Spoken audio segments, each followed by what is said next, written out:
Good morning everyone. The school of politics के इस live session में आप सभी का स्वागत है। आज के इस सेशन में हम बात करने वाले हैं महात्मा गांधी के राजनीतिक दर्शन से संबंधित जो प्रश्न यूजीसी नेट एग्जामिनेशन में 2012 से 2024 के बीच में पूछे गए हैं, उन सभी क्वेश्चन की हम इन डिटेल एनालिसिस करेंगे, उनकी समीक्षा करेंगे। मैं आपको इन्फॉर्म करना चाहूँगा कि इसके पहले मैंने महात्मा गांधी पे पार्ट 1 जो वीडियो बनाया था, उसमें मैंने दिसंबर 2004 से लेकर के 2012 तक के जो क्वेश्चन हैं उनकी समीक्षा की थी। और सेकंड पार्ट में हम आगे अब 2012 से 2024 के बीच में जो क्वेश्चन पूछे गए हैं उनकी इन डेप्थ एनालिसिस करेंगे। सेशन को स्टार्ट करने से पहले मैं आपको इन्फॉर्म करना चाहूँगा कि रिसेंटली हमने अपने स्टूडेंट्स के लिए जो है एक टेस्ट सीरीज स्टार्ट की है, और ये जो टेस्ट सीरीज है अगले 6 महीने तक चलने वाली है। और इस टेस्ट सीरीज को जो आगामी यूजीसी नेट एग्ज़ाम जो जून में कंडक्ट किया जाना है, उसको ध्यान में रख कर के बनाया गया है। और ये जो टेस्ट सीरीज़ है, इसकी जो प्राइसेज है जस्ट 499 है। आप 499 रुपये में जो है इस टेस्ट सीरीज़ को जो है ज्वाइन कर सकते हैं। और बेसिकली इस टेस्ट सीरीज़ में आपको 2004 से 2023 तक के जितने भी क्वेश्चन पेपर हैं उनकी इन डिटेल एनालिसिस मिलेगी। और इसके अलावा आपको 20 मॉडल पेपर्स मिलेंगे, और इन सारे क्वेश्चन की जो है रिकॉर्डेड एक्सप्लेनेशन मिलेगी। और इसके अलावा जो सॉफ्ट कॉपी है, चाहे वो मॉड्यूल पेपर हो और या फिर आपके जो प्रीवियस ईयर के क्वेश्चन पेपर हैं, उनके आपको सॉफ्ट कॉपी मिलेगी। और इसके अलावा हम जो है लाइव डाउट सेशन भी करेंगे। इनकेस अगर आपको कोई डाउट है तो हमारे लाइव डाउट सेशन में आकर के जो है आप जो है अपने क्वेश्चन को, अपनी क्वेरीज को रेज कर सकते हैं। अगर आप इस टेस्ट सीरीज़ को ज्वाइन करना चाहते हैं तो आप जो है दिए गए नंबर पे 9821682032 पे जो है कॉल या व्हाट्सएप कर सकते हैं। तो आइए सेशन को स्टार्ट करते हैं। पहला क्वेश्चन जो स्क्रीन पे देख रहे हैं, इस क्वेश्चन को जून 2012 में यूजीसी नेट एग्जामिनेशन में पूछा गया है। जैसा कि आप देख सकते हैं, who gave the Indian national Congress the constitution and made it a mass and cadet party. Indian national Congress को संविधान किसने दिया और उसे जनसमूह एवं संवर्ग यानी काडर दल में किसने बनाया? इस तरह से ये क्वेश्चन है। तो इसका जो सही आंसर होगा वो महात्मा गांधी होंगे, राइट। महात्मा गांधी ने इंडियन नेशनल कांग्रेस को एक मास पार्टी बनाई। आप देखें, कांग्रेस पार्टी की जो स्थापना हुई है वो कब हुई है? 28 दिसंबर को 1885 में इस पार्टी की, कांग्रेस पार्टी की स्थापना हुई है। और शुरुआती दौर में जो कांग्रेस पार्टी थी उसमें बेसिकली इलिट क्लास के जो लोग थे वो थे, जो उच्च जाति के जो लोग थे, जिन्होंने इंग्लैंड से लॉ की पढ़ाई कर रखी थी, जो भारत के अंदर प्रभावशाली वर्ग थे जिन्होंने पाश्चात्य शिक्षा को ग्रहण किया था। जैसे कि आप देखें, आपने गोपाल कृष्ण गोखले का नाम सुना होगा, उसके बाद दादा भाई नौरोजी, फिरोज शाह मेहता। तो ये कैसे कि इलिट क्लास के ये लोग थे। इनिशियली तौर पे जब आप देखते हैं कि जब कांग्रेस पार्टी बनाई गई तो उसमें इन्हीं लीडर्स का जो है वर्चस्व था, उनका दबदबा था। बेसिकली जो मॉडरेट लीडर्स हैं, जो लिबरल लीडर्स हैं, जो है उनके कंट्रोल में ये पार्टी थी शुरुआती दौर में। उनको जो इस पार्टी को चलाने की जो जिम्मेदारी थी लिबरल्स के हाथ में थी। और एक चीज़ मैं आपको यहाँ पे और भी बताना चाहूँगा कि कांग्रेस पार्टी जो है जब इसको इस्टेब्लिश किया गया था तो शुरुआती दौर में इसका नाम इंडियन नेशनल यूनियन था, इंडियन नेशनल यूनियन। बाद में दादा भाई नौरोजी के कहने पे इसको इंडियन नेशनल कांग्रेस बनाया गया। और गांधी के आने से पहले पहले आप देखिए 1920 में हम देखते हैं कि गांधी प्रत्यक्ष रूप से जो है कांग्रेस में पार्टिसिपेट करते हैं। हालांकि वो अलग अलग लेवल पे आप देखते हैं, 1917 में चंपारण में, और उसके अलावा अहमदाबाद 1918 में अहमदाबाद में, और खेड़ा में जो है वो लोकल लेवल पे प्रोटेस्ट करते हैं। लेकिन हम देखते हैं कि नेशनल लेवल पे जो है गांधी जो है कांग्रेस को लीड करते हैं। और कांग्रेस को लीड करने के दौरान आपने देखा कि गांधी 3 बड़े आंदोलन को लॉन्च करते हैं। 1920 में वो 1920 में असहयोग आंदोलन को, नॉन कोऑपरेशन मूवमेंट को लॉन्च करते हैं। 1930 में वो सिविल डिसओबीडियंस मूवमेंट, जिसको जो है सविनय अवज्ञा आंदोलन कहते हैं। और 1942 में जो इन्होंने भारत छोड़ो आंदोलन, क्विट इंडिया मूवमेंट को लॉन्च किया। तो गांधी ने जब इन मूवमेंट्स को लॉन्च किया तो इसमें जो है जो भारतीय आवाम है, जो भारतीय जनमानस है, उसकी भागीदारी बढ़ी। कांग्रेस पार्टी जो है उसने इस तरह से अपने कंस्ट्रक्टिव प्रोग्राम को बनाया कि लोग उससे कनेक्ट कर सकें। और आप देखें गांधी ने जब, फॉर एग्जांपल आप देखें 12 मार्च को जब गांधी दांडी यात्रा करते हैं, तो इससे क्या है कि बड़े पैमाने पे जो भारत की जो जनता है उसमें पार्टिसिपेट करती है। तो इस तरह से जो कांग्रेस पार्टी की जो पहुंच है वो आम जनमानस तक जो है, मासेस तक हो जाती है। और गांधी ही इस पार्टी को एक कैडर में कन्वर्ट करते हैं, उसको एक स्पेसिफिक कॉन्स्टिट्यूशन प्रोवाइड करते हैं। तो ऑप्शन यहाँ पे डी करेक्ट हो जाएगा। नेक्स्ट क्वेश्चन की बात करें जिससे पूछा गया है जून 2012 में। बेसिकली ये जो क्वेश्चन है, ये क्वेश्चन कहीं ना कहीं प्लेटो से रिलेटेड है। प्लेटो की ये जो बुक है सत्यवीर की कथा, आपके ने इसके बारे में पढ़ा होगा। प्लेटो की जो बुक है, एक्चुअली प्लेटो ने एक बुक लिखी थी जिसका टाइटल है एपोलॉजी। पहले आप क्वेश्चन को थोड़ा सा समझिए। सत्यवीर की कथा translated into Gujarati by Gandhi was from, Satyavir की कथा जिसका अनुवाद गांधी जी द्वारा गुजराती में किया गया था वह निम्नलिखित में से किसमें थी। तो देखिए यहाँ पे आपको 4 विकल्प ऑप्शन दिए गए हैं: the prince, social contract, war and peace and dialogues of Plato. 4 आपको ऑप्शन दिए गए हैं। देखिए प्लेटो ने जितनी भी किताबें लिखी हैं वो सब डायलेक्टिकल मेथड में लिखी हैं। डायलेक्टिकल मेथड में लिखी हैं, उसको उन्होंने द्वंदात्मक पद्धति में या संवाद शैली में जो है उन्होंने लिखा है गांधी ने। और ये जो प्लेटो की डायलॉग्स ऑफ प्लेटो, यहाँ जो आप यहाँ पे ऑप्शन दिया गया है, तो प्लेटो के डायलॉग्स सभी है, लेकिन बेसिकली यहाँ पे बात हो रही है किसके बारे में? प्लेटो की जो बुक है एपोलॉजी, एपोलॉजी के बारे में बात हो रही है। तो गांधी जो है प्लेटो की इस बुक से काफ़ी प्रभावित थे, इंस्पायर्ड थे वो। और उन्होंने इस बुक को सत्यवीर की कथा the story of A true soldier के नाम से ट्रांसलेट किया था गुजराती भाषा में। और ये बुक 399 बीसी के अराउंड इसको पब्लिश की गई, पब्लिश जो जिसका ईयर ऑफ पब्लिकेशन है वो अराउंड 399 बीसी, मतलब ईसा से 399 वर्ष पूर्व जो है इसको लिखा गया था। गांधी ने इसी बुक को ट्रांसलेट किया था। तो ये डायलॉग्स ऑफ प्लेटो का मतलब क्या है? इसका सीधा सा मतलब है एपोलॉजी। और आप देखें प्लेटो और गांधी, आप आगे भी देखेंगे प्लेटो से क्वेश्चन पूछे गए हैं। प्लेटो, गांधी के चिंतन में प्लेटो का काफ़ी प्रभाव था। गांधी और प्लेटो में जो क्या समानताएं हैं अगर उसकी हम बात करें, गांधी और प्लेटो के का जो दर्शन है, जो चिंतन है, जो उनकी पॉलिटिकल फिलॉसफी है, उस पे में आप देखते हैं इसमें मॉरलिटी का ज़्यादा इंपॉर्टेंस है। मोरालिटी को ज़्यादा महत्व दिया गया है, नैतिकता को जो है ज़्यादा महत्व दिया गया है। नेक्स्ट क्वेश्चन की अगर हम बात करें जिससे पूछा गया है दिसंबर 2012 में, अगेन यहाँ पे आप देखें, who of the following was the first satyagrahi of the individual civil disobedience movement started by Gandhi in October 1940। अक्टूबर 1940 में गांधी द्वारा शुरू किया गया व्यक्तिगत सिविल अवज्ञा आंदोलन का प्रथम सत्याग्रही कौन था? तो आपको मालूम है इंडियन नेशनल मूवमेंट के दौरान हम देखते हैं महात्मा गांधी ने 1940 में व्यक्तिगत व्यक्तिगत जो है सिविल अवज्ञा या सविनय अवज्ञा आंदोलन उसको लॉन्च किया था। और इस मूवमेंट में गांधी ने 3 सत्याग्रही को जो है सिलेक्ट किया था कि वो व्यक्तिगत स्तर पे जो है इस मूवमेंट को जो है वो आगे बढ़ाएं। इसमें 3 लीडर्स थे कांग्रेस के, कौन कौन से? आचार्य विनोबा भावे, जवाहरलाल नेहरू और ब्रह्मदत्त। ये तीनों लोग जो है एक तरह से गांधी के फॉलोअर्स थे, गांधी के अनुयायी थे, और गांधी ने इन्हीं तीनों को सिलेक्ट किया था। तो आप देखें आचार्य विनोबा भावे, नेहरू और ब्रह्मदत्त। और यहाँ पे पूछा गया है किसके बारे में? पहले सत्याग्रही कौन है? विनोबा भावे। दूसरे जो सत्याग्रही हैं, सेकंड सत्याग्रही जवाहरलाल नेहरू हैं।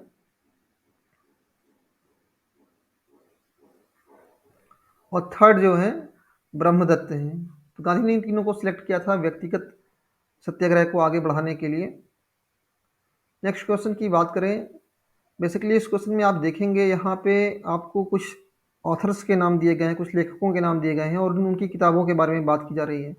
इनको आपको क्या करना है? क्रोनोलॉजिकल ऑर्डर में, कालक्रम के अनुसार आपको व्यवस्थित करना है।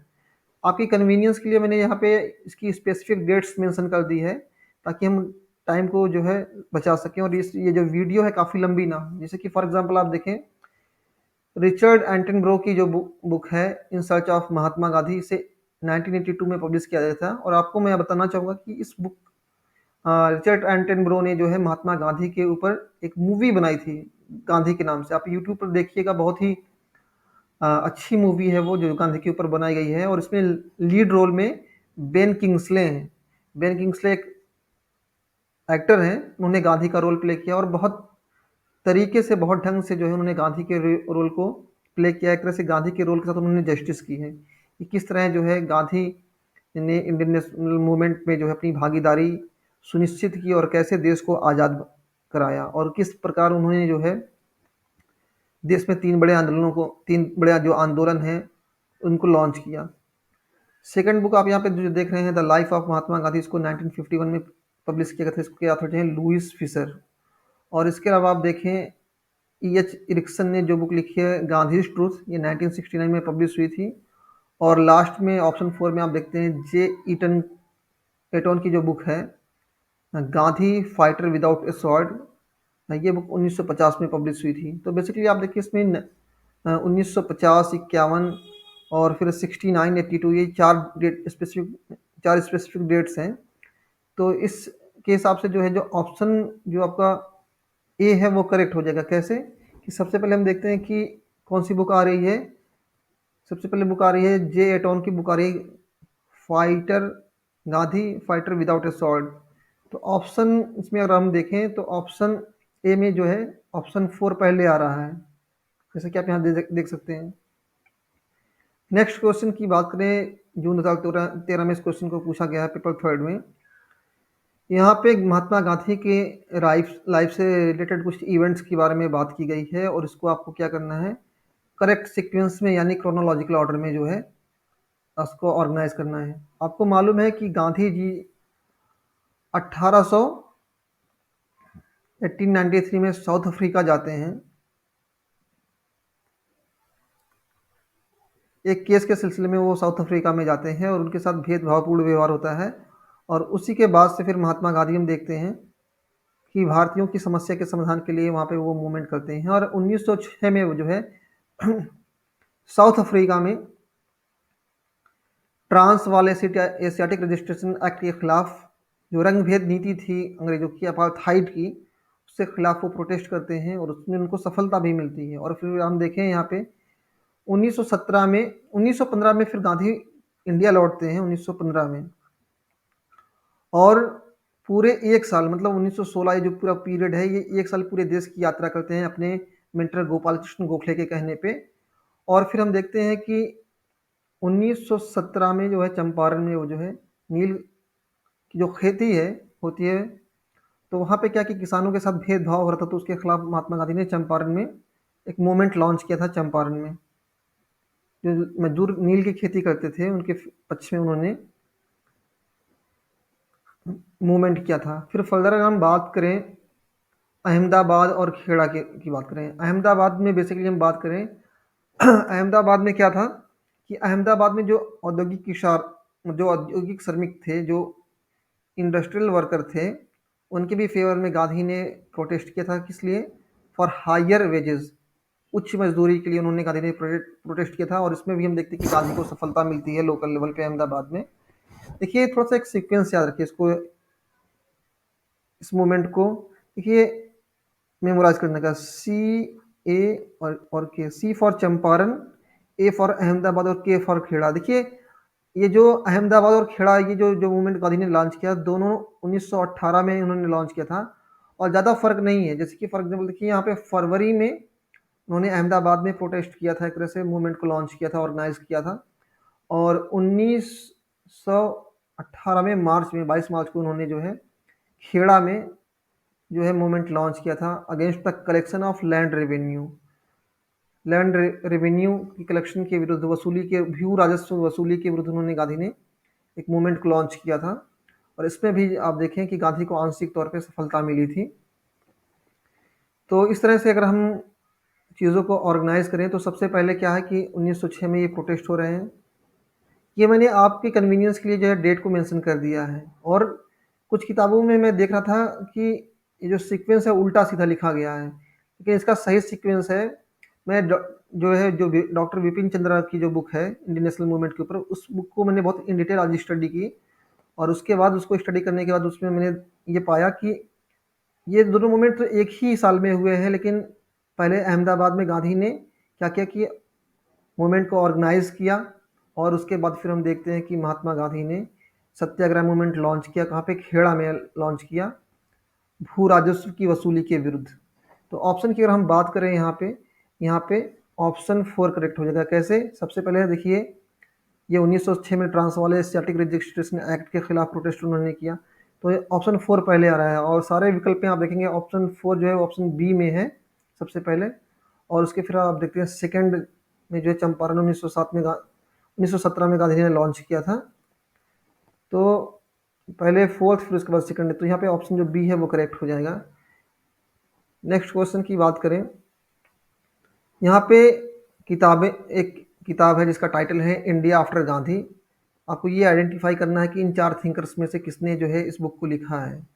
तो एग्ज़ाम में अगर आप देखें, गांधी ने जो किताबें लिखी हैं उससे तो क्वेश्चन आते ही आते हैं। इसके अलावा गांधी से प्रभावित होकर या उनके राजनीतिक उनके इन्फ्लुएंस को इवैल्यूएट करने के लिए, उनके प्रभाव का आकलन करने के लिए कुछ विचारकों ने किताबें लिखी हैं गांधी के ऊपर, तो उससे भी क्वेश्चन आते हैं। जैसे कि यहाँ पे आप देखें, जो बुक है India after Gandhi, the history of world's largest democracy. India after Gandhi, the history of world's largest democracy, इस बुक को किसने लिखा है? रामचंद्र गुहा ने लिखा है। नेक्स्ट क्वेश्चन की बात करें, इसे दिसंबर 2013 में पूछा गया है, और यहाँ पे पूछा गया कि why did Gandhi ji go to South Africa? Gandhi ji South Africa क्यों गए थे? तो गांधी जी साउथ अफ्रीका अपनी फैमिली के साथ घूमने के लिए नहीं गए थे, बल्कि वो एक केस के सिलसिले में, गुजराती व्यापारी के केस के सिलसिले में केस लड़ने के लिए वो जो है साउथ अफ्रीका गए थे। यहाँ पे ऑप्शन जो सी है वो करेक्ट हो जाएगा। और वो जो गुजराती व्यापारी है उसको हम शॉर्ट में दादा अब्दुल्ला के नाम से जानते हैं, दादा अब्दुल्ला। आप नोट कर लीजिएगा, यहाँ पे तो नाम की बात नहीं हो रही है इस क्वेश्चन में, लेकिन पीसीएस में जो है, पीसीएस के एग्जामिनेशन में और इवन यूपी के असिस्टेंट प्रोफेसर के एग्जाम में इस क्वेश्चन को पूछा गया था, जहाँ पे स्पेसिफिक नाम पूछा गया था कि किस व्यापारी के केस को लड़ने के लिए महात्मा गांधी गए थे। तो जिस व्यापारी के केस को महात्मा गांधी लड़ने गए थे उसका वास्तविक जो नाम था वो था अब्दुल्ला हाजी आदम झावेरी। उनको जो है आमतौर पे लोग दादा अब्दुल्ला के नाम से पुकारते थे, तो नाम तो ऐसे उनका काफ़ी बड़ा है, अब्दुल्ला हाजी अहमद अब्दुल्ला हाजी आदम झावेरी। तो इस पर आपको उतना फोकस नहीं करना है, यहाँ पे दादा अब्दुल्ला को ख्याल रखना है। जो एग्ज़ाम में ऑप्शन दिया था वो दादा अब्दुल्ला दिया हुआ था। तो इस तरह से हम देखते हैं कि गांधी के जो संबंध है शुरू से मुसलमानों के साथ अच्छे थे, और गांधी एक मुस्लिम व्यापारी के केस को लड़ने के लिए ही साउथ अफ्रीका गए थे।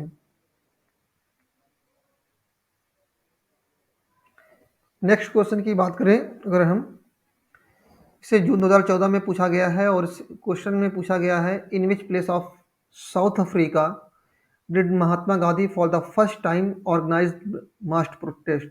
दक्षिण अफ्रीका के किस स्थान में गांधी जी ने पहली बार जन विद्रोह को संगठित किया? तो गांधी जी ने जो है जोहान्सबर्ग में जो है एक मास मूवमेंट को, मास प्रोटेस्ट को जो है उन्होंने ऑर्गेनाइज किया था। अभी हमने आपको बताया ना कि 1906 में उन्होंने किया था। 1906 1907 में उन्होंने जो रंग भेद नीति थी अंग्रेजों की, अपार्थाइड, उसके खिलाफ जो है उन्होंने मूवमेंट लॉन्च किया था, जो अंग्रेजों की रंग भेद नीति थी उसके खिलाफ।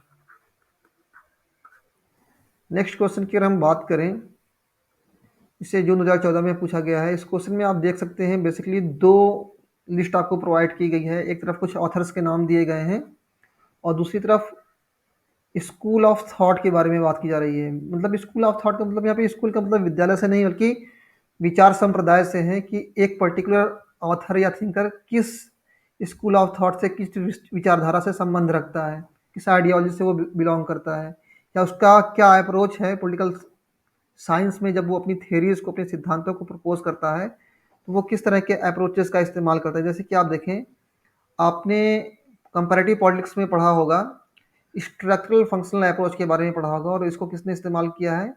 गैब्रियल आलमंड ने किया है। और नॉर्मेटिव थ्योरी, नॉर्मेटिव स्कूल का मतलब क्या? देखिए, नॉर्मेटिव बेसिकली क्या की है, मूल्य परक राजनीति के बारे में बात करती है। मूल्य परक मतलब बेसिकली यहाँ पे वैल्यूज के बारे में बात की जाती है। तो आप देखते हैं कि गांधी के राजनीतिक दर्शन में गांधी के राजनीतिक चिंतन में आप देखते हैं कि वहाँ पे मूल्यों के बारे में बात की जाती है। तो ऑप्शन जो बी है उसको गांधी से मैच करेंगे। मतलब क्या कि ये जो मानकी संप्रदाय गांधी से बिलोंग करते हैं, राइट। और स्ट्रक्चरल फंक्शनल आप तो जानते ही हैं, गैब्रियल आर्मंड का है। जो संरचनात्मक संप्रदाय है उसका संबंध किससे है? आलमंड से है। यहाँ पे ये जो दो थिंकर्स हैं आप देखें, डैनियल लर्नर और डेविड एप्टर, इसी में आपको आइडेंटिफाई करना है। आपने डेविड एप्टर के आपने मॉडर्नाइजेशन की थ्योरी पढ़ी होगी, मॉडर्नाइजेशन। तो आपने एक बुक का नाम सुना होगा, 1965 में बुक पब्लिश होती है, पॉलिटिक्स ऑफ मॉडर्नाइजेशन।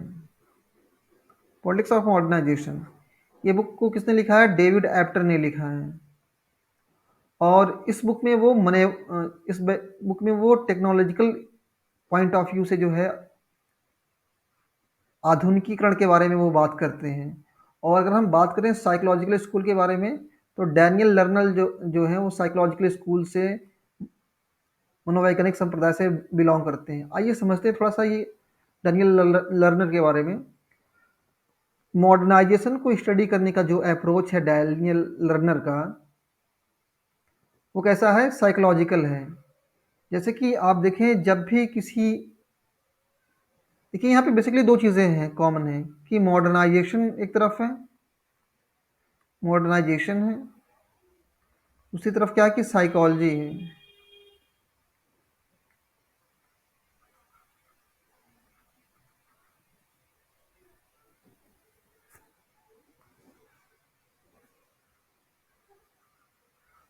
एक तरफ मनोविज्ञान है, एक तरफ साइकोलॉजी है।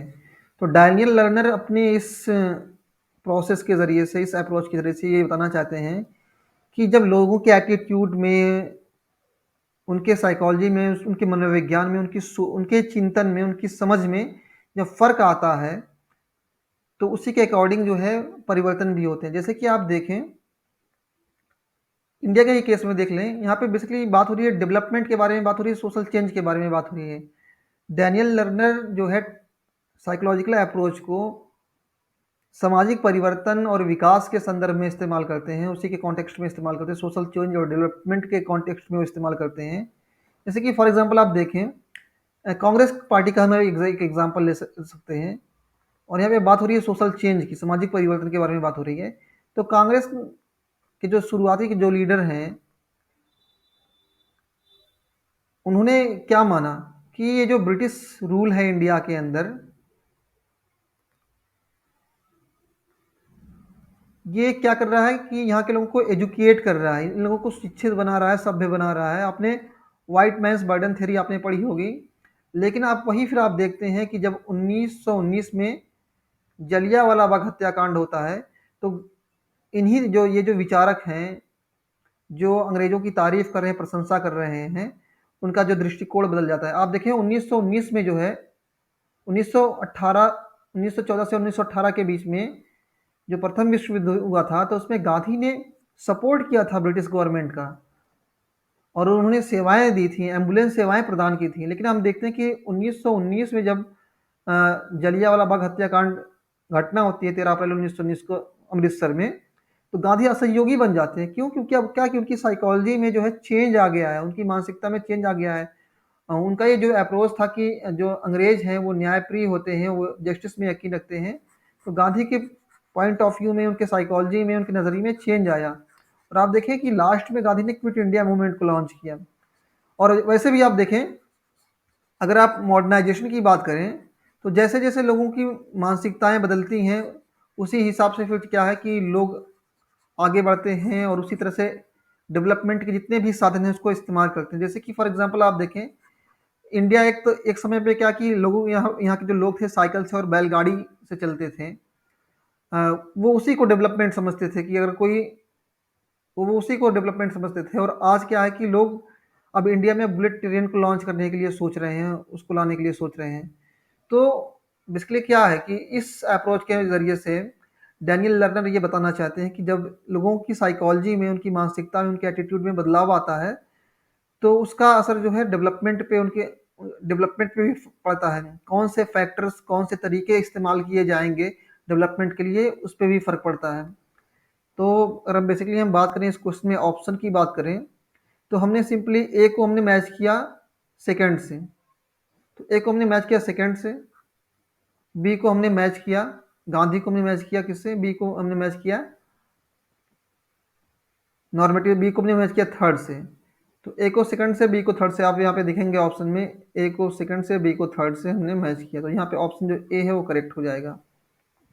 और फर्दर आप देखेंगे कि यही क्वेश्चन 2018-19 के आसपास में क्वेश्चन फिर से सेम क्वेश्चन जो है रिपीट होता है। अभी आगे इसी स्लाइड में आप देखेंगे, जब हम आगे क्वेश्चन को डिस्कस करेंगे तो आप देखेंगे कि ये क्वेश्चन जो है रिपीट हो रहा है। अगेन यहाँ पे आप देखें दिसंबर 2014 में जो क्वेश्चन पूछे गए हैं, यहाँ पे आपको करेक्ट सीक्वेंस में यानी कालक्रम के अनुसार क्रोनोलॉजिकल ऑर्डर में बुक को ऑर्गेनाइज करना है। और ये जो सारी किताबें हैं वो महात्मा गांधी के ऊपर लिखी गई हैं, इनको आपको कालक्रम के अनुसार क्रोनोलॉजिकल ऑर्डर में ऑर्गेनाइज करना है। और उसके बाद क्या करना है, आपको जो जो विकल्प दिए गए हैं उसमें जो सबसे जो मोस्ट अप्रोप्रिएट जो सबसे सही विकल्प है उसका चयन करना है। तो आप यहाँ पे देखें रिचर्ड एंटनबरो की बुक देखिए, अभी हमने डिस्कस किया था, ये बुक फिर से रिपीट हो गई। तो इन सर्च ऑफ गांधी, इसको किसने लिखा है, रिचर्ड एंटनबरो ने 1982 में। सी एफ एंड्रूज ने जो बुक लिखी है महात्मा गांधीज आइडियाज़, इस बुक को कभी इन्होंने लिखा है 1929 में, और इस बुक को कब लिखा गया, 1982 में लिखा गया है। और इसके अलावा आप देखें बी भट्टाचार्य ने लिखे ये जो बुक लिखी है evolution of the political philosophy of Mahatma Gandhi, इस बुक को इन्होंने 1969 में लिखा है। और इसके अलावा आप देखें गार्जियन थॉट करके जो बुक है, इसको जेबी कृपलानी ने लिखा है। आपको मालूम होगा कि जेबी कृपलानी भी कांग्रेस के एक बहुत प्रभावशाली नेता थे। तो यहाँ पे इस बुक को इन्होंने 1961 में लिखा है। तो आप देखिए 29, 61, 69, 82। तो यहाँ पे जो है सबसे पहले ऑप्शन मतलब जो है सबसे पहले जो बुक आएगी वो सी एफ एंड्रयूज की आएगी। तो यहाँ पे आप देखिए ऑप्शन ए जो है आपका करेक्ट हो जाएगा। क्यों? क्योंकि देखिए और जो विकल्प आपके दिए गए हैं इसमें ऑप्शन सेकंड कहीं भी पहले नहीं आ रहा है। मतलब जो सी एफ एंड्रयूज की जो बुक है महात्मा गांधी आइडियाज जो 1929 में पब्लिश हुई थी वो सबसे पहले आ रहा है। तो यहाँ पे ऑप्शन जो ए है वो करेक्ट हो जाएगा। नेक्स्ट क्वेश्चन की बात करें, अगेन यहाँ पे कुछ किताबें दी गई हैं और इसमें से एक किताब का जो संबंध है महात्मा गांधी से है। अच्छा देखिए, ये जो आप इस क्वेश्चन के अंदर आप ये जो थिंकर्स के नाम देख रहे हैं, जैसे कि सुनील खिलानी जो बुक है या रजनी कोठारी है, रामचंद्र गुहा, अतुल कोहली, ये कैसे थिंकर है? ये कंटेम्प्रेरी थिंकर हैं, समकालीन चिंतक हैं वो, जो भारतीय राजनीति का जो है अपने अपने दृष्टिकोण से इन्होंने विश्लेषण किया, उसकी एनालिसिस किया। जैसे कि आप देखें सुनील खिलानी की जो बुक है द आइडिया ऑफ इंडिया,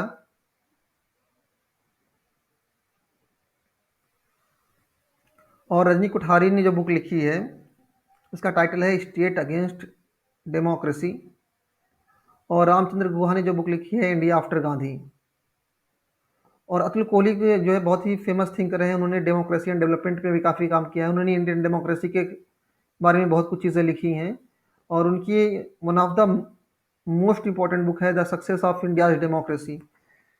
तो ये 4 किताबें हैं और ये कंटेम्प्रेरी थिंकर हैं, समकालीन थिंकर हैं। इसको थोड़ा सा आप पढ़िए, जैसे कि आप जब देखिए आप पढ़ते हैं रजनी कोठारी के बारे में, उनका जो कॉन्सेप्ट है कांग्रेस सिस्टम का जो कॉन्सेप्ट है। तो और आंसर की बात करें तो यहाँ पे ऑप्शन जो ए है वो करेक्ट हो जाएगा। कैसे? क्योंकि हमने सुनील खिलानी को किससे मैच किया, द आइडिया ऑफ इंडिया से। ए को हमने सेकंड से मैच किया, तो ए को सेकंड से मैच किया हमने। रजनी कोठारी को किससे मैच किया, थर्ड से। बी को थर्ड से हमने मैच किया। अतुल कोहली को हमने डी को फोर्थ से मैच किया, और सी को मैंने पहले से मैच किया। तो यहाँ पे जो ऑप्शन पहला है वो करेक्ट हो जाएगा। तो आप ये देखें कि गांधी से तो किताबें, जो गांधी पे ने जो किताबें लिखी हैं जैसे कि Hind Swaraj, my experiment with truth, उनसे तो क्वेश्चन पूछे जा रहे हैं। इसके अलावा गांधी के ऊपर जो किताबें लिखी गई हैं उनसे भी क्वेश्चन पूछे जा रहे हैं। अगले क्वेश्चन की बात करें यहाँ पे, ये जो क्वेश्चन है बेसिकली ये भी एक कंटेम्प्रेरी थिंकर हैं, आर आर दिवाकर। तो उन्होंने गांधीयन पॉलिटिकल फिलॉसफी का एनालिसिस किया है, उसकी समीक्षा की है, और उसके बाद वो कहते हैं it is not Gandhi who made satyagraha but it is satyagraha which made Gandhi the Mahatma. वो कह रहे हैं कि गांधी ने सत्याग्रह को नहीं बनाया, बल्कि सत्याग्रह ने गांधी को महात्मा बनाया। मतलब क्या कि गांधी ने जो भी पॉपुलैरिटी को अचीव किया, इंडियन नेशनल मूवमेंट में जो इतना बड़ा कंट्रीब्यूशन है, जो रोल है महात्मा गांधी का, वो किस लिए है? सत्याग्रह के माध्यम से। क्योंकि ये अपने आप में एक नया टूल था, एक नया मेथड था किसी भी प्रोटेस्ट को लॉन्च करने का। इससे पहले आप देखिए जो कांग्रेस के जो लीडर थे, इससे जो नरम दल के लीडर थे, वो क्या करते थे? वो पिटीशन देते थे, वो याचिका देते थे, याचिका दायर करते थे, और अपना प्रतिनिधि मंडल, अपना जो एक अपने कुछ रिप्रेजेंटेटिव्स को वो इलेक्ट करके जो है इंग्लैंड में भेजते थे, ताकि वो इंग्लैंड की कांग्रेस के सामने, इंग्लैंड की जो पार्लियामेंट है उसके सामने अपनी प्रॉब्लम्स को बता सके कि इंडिया के लोग ये प्रॉब्लम फेस कर रहे हैं। दूसरी तरफ जो रिवॉल्यूशनरी जो लीडर्स थे, जैसे कि आप भगत सिंह को देखें, उसके बाद लाल बाल पाल को देखें, बाल गंगाधर तिलक को देखें, तो इनका जो मेथड था वो थोड़ा सा रिवॉल्यूशनरी था। वो डायरेक्ट एक्शन की तरह से मांग करते थे। लेकिन गांधी ने क्या किया? जो कानून असंवैधानिक थे, अनकॉन्स्टिट्यूशनल थे, इसके ज़रिए से ये लगता था कि ये जो है भारतीयों के हित में नहीं है, तो गांधी ने उसका विरोध किया। और सिर्फ विरोध ही नहीं किया, उसका गांधी ने वायलेशन भी किया, उल्लंघन भी किया, उसके लिए सजा भी उठाई। जैसे कि आप देखें, गांधी ने दांडी मार्च, दांडी यात्रा की और नमक कानून को तोड़ा। लेकिन कैसे तोड़ा? सत्याग्रह के माध्यम से, पीसफुल तरीके से। और सत्याग्रही क्या करता है कि खुद तकलीफ उठाता है, और उसके बाद क्या है कि सामने वाले के वो दुश्मन भी नहीं समझता है, और उसके हृदय परिवर्तन की कोशिश करता है, कि एक तरह से उसके सामने एक मॉरल अपील करता है। और सत्याग्रह अपने आप में क्या है? सत्याग्रह अपने आप में एक मॉरल वीपन है। यहाँ पे सत्याग्रही कोई हिंसक काम नहीं करता है, बल्कि क्या है कि खुद तकलीफ उठाता है, और उसके बाद क्या है कि वो सामने वाले की हृदय परिवर्तन की अपेक्षा करता है। तो ये जो स्टेटमेंट है, बेसिकली बात करें, ये आर आर दिवाकर का है। और आर आर दिवाकर ने गांधी की क्या प्रासंगिकता है, उसका वो उसके बारे में उन्होंने लिखा है, उसका वो मूल्यांकन करते हैं। और उसी के विषय में वो लिखते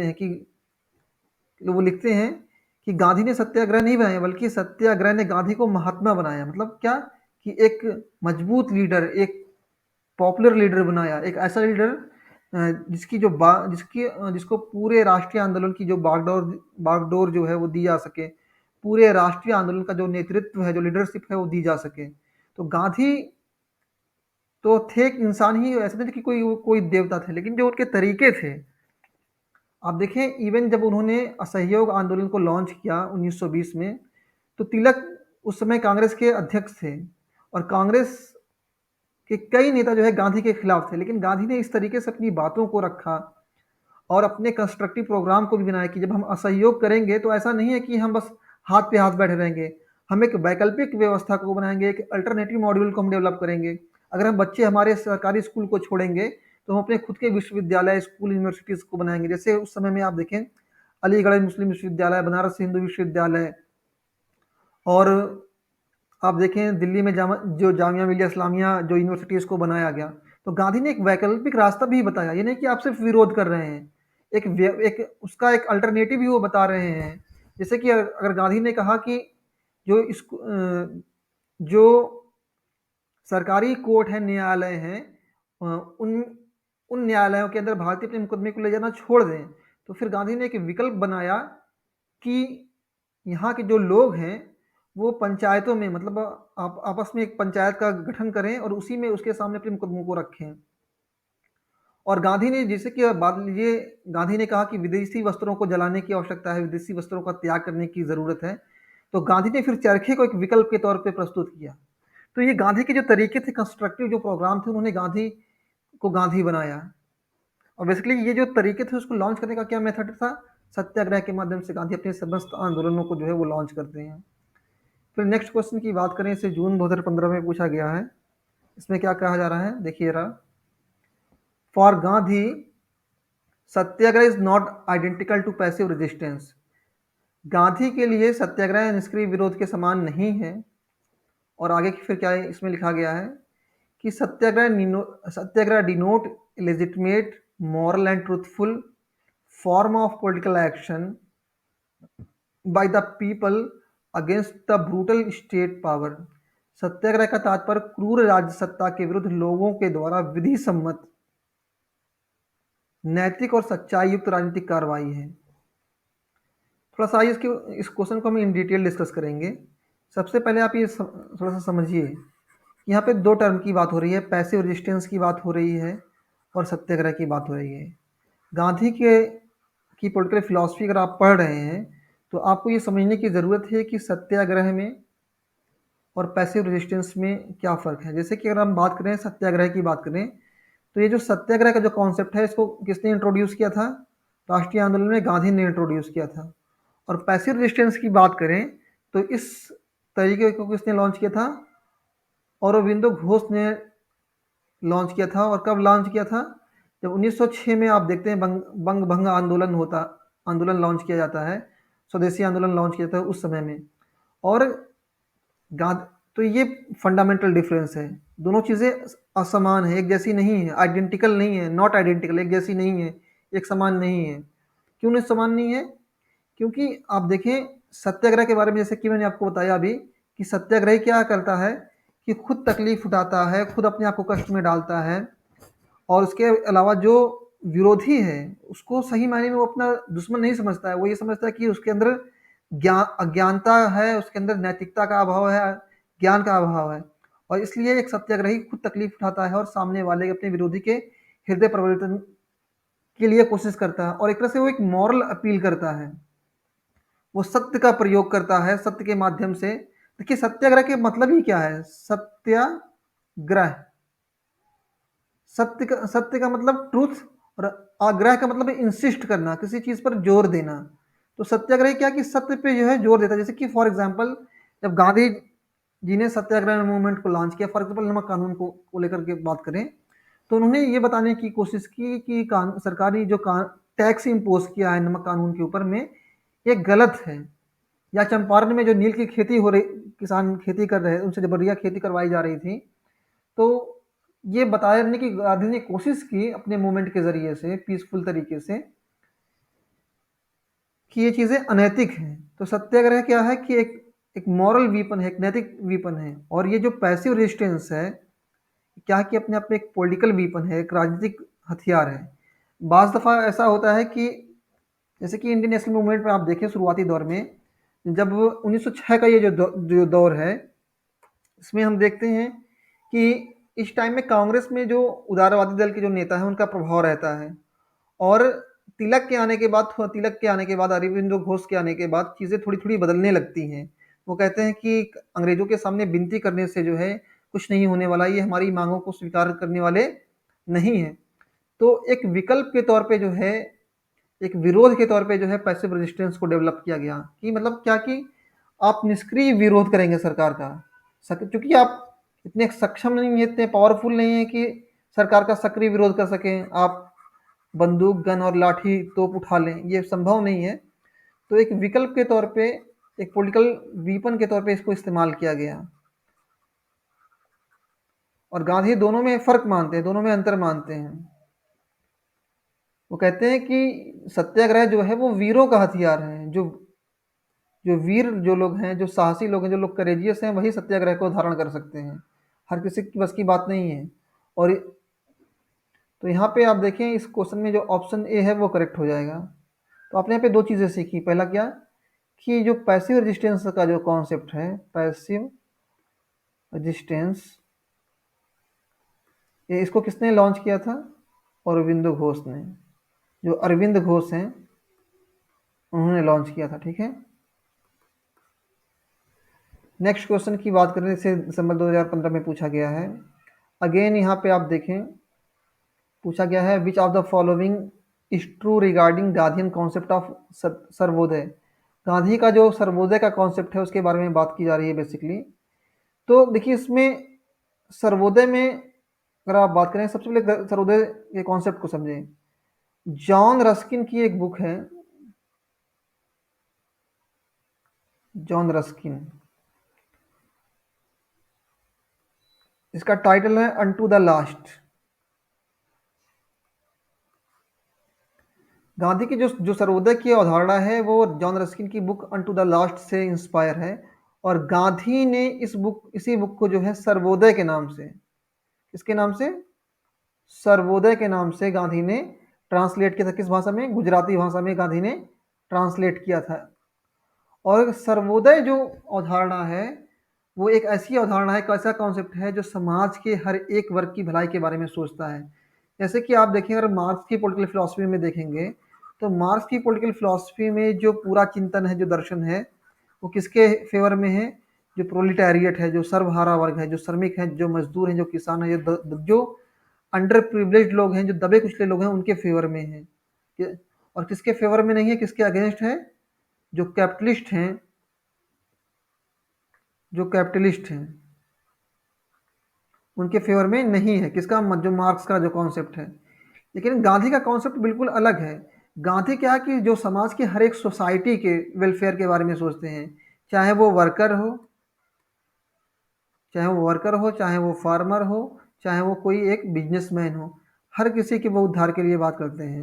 तो आप देखें, गांधी के जो संबंध थे वो दोनों तरह के लोगों से थे, अमीरों से भी थे, गरीबों से। जैसे कि आपने घनश्याम दास बिरला का नाम सुना होगा, गांधी के उनके अच्छे संबंध थे, वो भी एक बिजनेसमैन थे।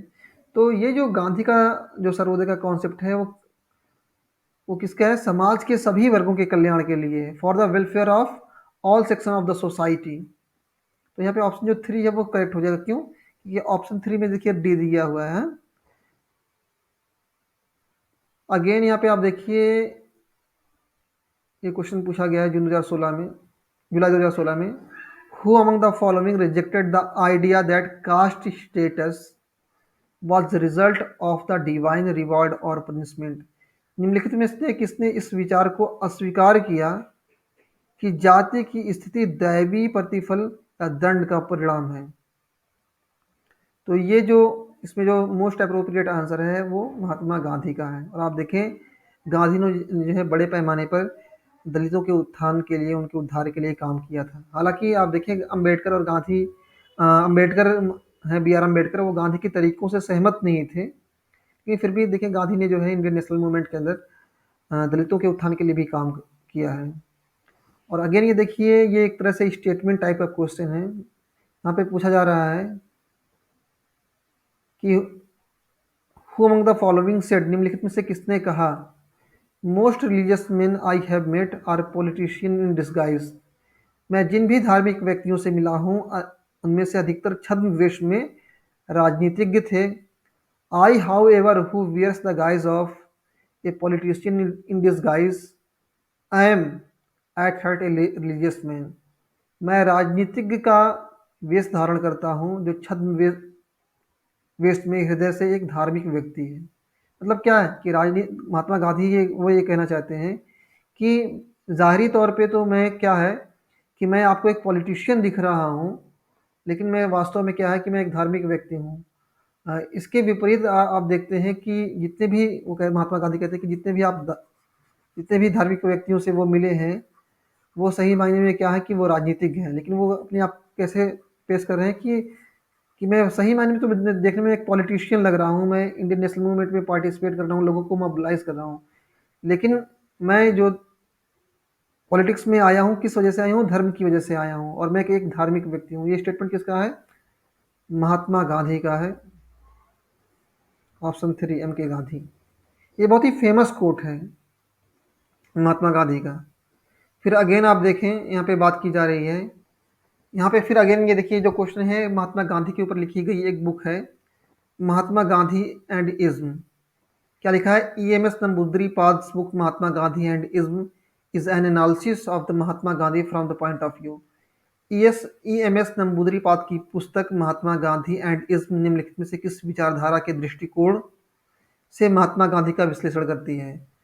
तो आप जानते हैं कि ये, अगर आपने इंडियन नेशनल मूवमेंट को ठीक से पढ़ा होगा और ख़ासतौर पे जो साम्यवादी आंदोलन है उसको ठीक से पढ़ा होगा, तो आपको मालूम होगा कि जो EMS नंबूदरीपाद हैं, ये अपने आप में एक मार्क्सवादी, एक कम्युनिस्ट थिंकर हैं, पॉलिटिशियन हैं, और इन्होंने मार्क्सवादी पॉइंट ऑफ व्यू से, मार्क्सवादी दृष्टिकोण से गांधी के कार्यों की, गांधी का क्या रोल था इंडियन नेशनल मूवमेंट के अंदर, उसकी समीक्षा की थी। और EMS नंबूदरीपाद के बारे में आपको एक चीज़ और भी बताना चाहूँगा कि EMS नंबूदरीपाद जो है वो 1957 में और फिर 1967 में क्या है कि वो केरल के मुख्यमंत्री बनते हैं 2 अलग-अलग मौकों पर। और देश में अगर हम बात करें, बल्कि देश की नहीं, आप पूरे विश्व की बात करें अगर, ये अपने आप में एक इलेक्टेड गवर्नमेंट थी। ये जो ईएमएस नमूद्रीपाद की जो गवर्नमेंट थी, ये इलेक्टेड मार्क्सिस्ट गवर्नमेंट थी। यूजीसी नेट एग्जामिनेशन में यहाँ से क्वेश्चन पूछा गया था कि भारत के किस राज्य में सबसे पहले मार्क्सवादी सरकार का गठन किया गया था। तो आप देखें, मार्क्सवादी जो सरकार का गठन किया था, कहाँ किया गया था? केरल में किया गया था। और कब किया गया था? 1957 में। तो इस क्वेश्चन के जरिए से आपने 2 क्वेश्चन अटेम्प्ट कर लिए। क्या? कि ईएमएस नमूद्रीपाद जो कि एक मार्क्सवादी पॉलिटिशियन हैं, उन्होंने मार्क्सवादी दृष्टिकोण से गांधी का अध्ययन किया, और उन्हीं के लीडरशिप में केरला में सबसे पहले हम देखते हैं कि एक कम्युनिस्ट गवर्नमेंट की, एक साम्यवादी सरकार की स्थापना होती है। नेक्स्ट क्वेश्चन की बात करें, इसे जनवरी 2017 में पूछा गया है। और यहाँ पे अगेन आप देखिए, ये कोटेशन टाइप वाले, मतलब कोट्स वाले कोटेशन टाइप के क्वेश्चन हैं। यहाँ पे देखिए, for me morals, ethics and religion are convertible terms. मेरे लिए आचार, नैतिकता तथा धर्म विनिमय पद हैं, मतलब एक्सचेंजेबल हैं। मतलब उसको वो एक दूसरे के विकल्प के तौर पे, एक दूसरे के पर्यायवाची के तौर पे प्रयोग कर सकते हैं। A moral life without reference to religion is like a house built upon sand. धर्म के संदर्भ में बिना एक नैतिक जीवन के रेत पर निर्मित भवन के समान है। आप वैसे भी देखिए, ये जो स्टेटमेंट है महात्मा गांधी का है। और महात्मा गांधी जो है एक धार्मिक व्यक्ति थे, और इवन वो राजनीति के अंदर भी वो पॉलिटिक्स को इंट्रोड्यूस करना चाहते हैं, पॉलिटिक्स को लाना चाहते हैं। वो धर्म आधारित राजनीति, रिलीजन बेस्ड पॉलिटिक्स के फेवर में है। लेकिन इसका मतलब ये नहीं कि गांधी जो है पूजा पाठ के बारे में बात कर रहे हैं। गांधी का मतलब क्या है? नैतिक नियमों से है, मॉरल प्रिंसिपल्स से है। जो मॉरल प्रिंसिपल्स हैं, जो नैतिक नियम हैं, जो बेसिकली हमें ये बताते हैं कि क्या चीज़ें मॉरली करेक्ट हैं, इनकरेक्ट हैं, क्या चीज़ें सही हैं, क्या चीज़ें गलत हैं नैतिक दृष्टि से, उसके बारे में, ना कि किसी धार्मिक कर्मकांड से या पूजा से। अगले क्वेश्चन की बात करें यहाँ पे, जिसे नवंबर 2017 में पूछा गया है। यहाँ पे आपको एक 2 स्टेटमेंट एक तरह से दिए गए हैं, एक असर्शन है और एक रीज़न है। इसको आपको पढ़ना है और इसका मूल्यांकन करना है। देखिए क्या लिखा गया है। Gandhi was critical of the material civilization and particularly detested the industrial revolution.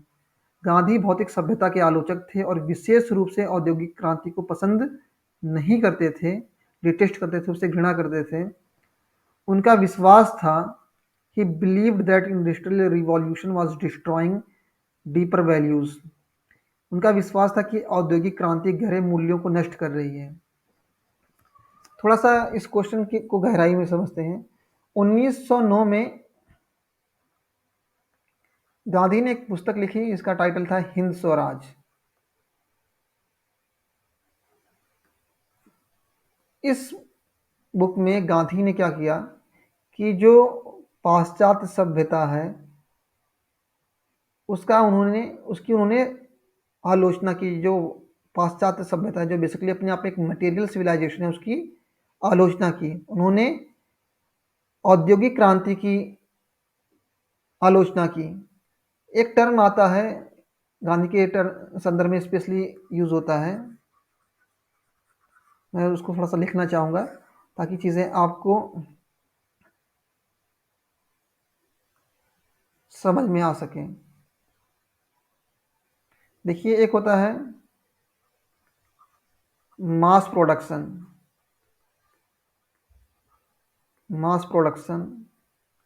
जहाँ पे चीज़ें बड़ी पैमाने, जहाँ पर चीज़ों को, वस्तुओं को, जो वस्तुएं हैं, जो ऑब्जेक्ट्स हैं, उसको एक लार्ज स्केल पर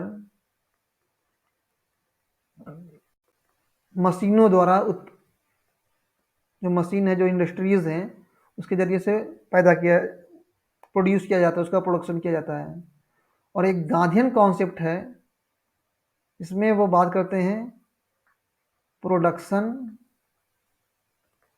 बाई मासेस।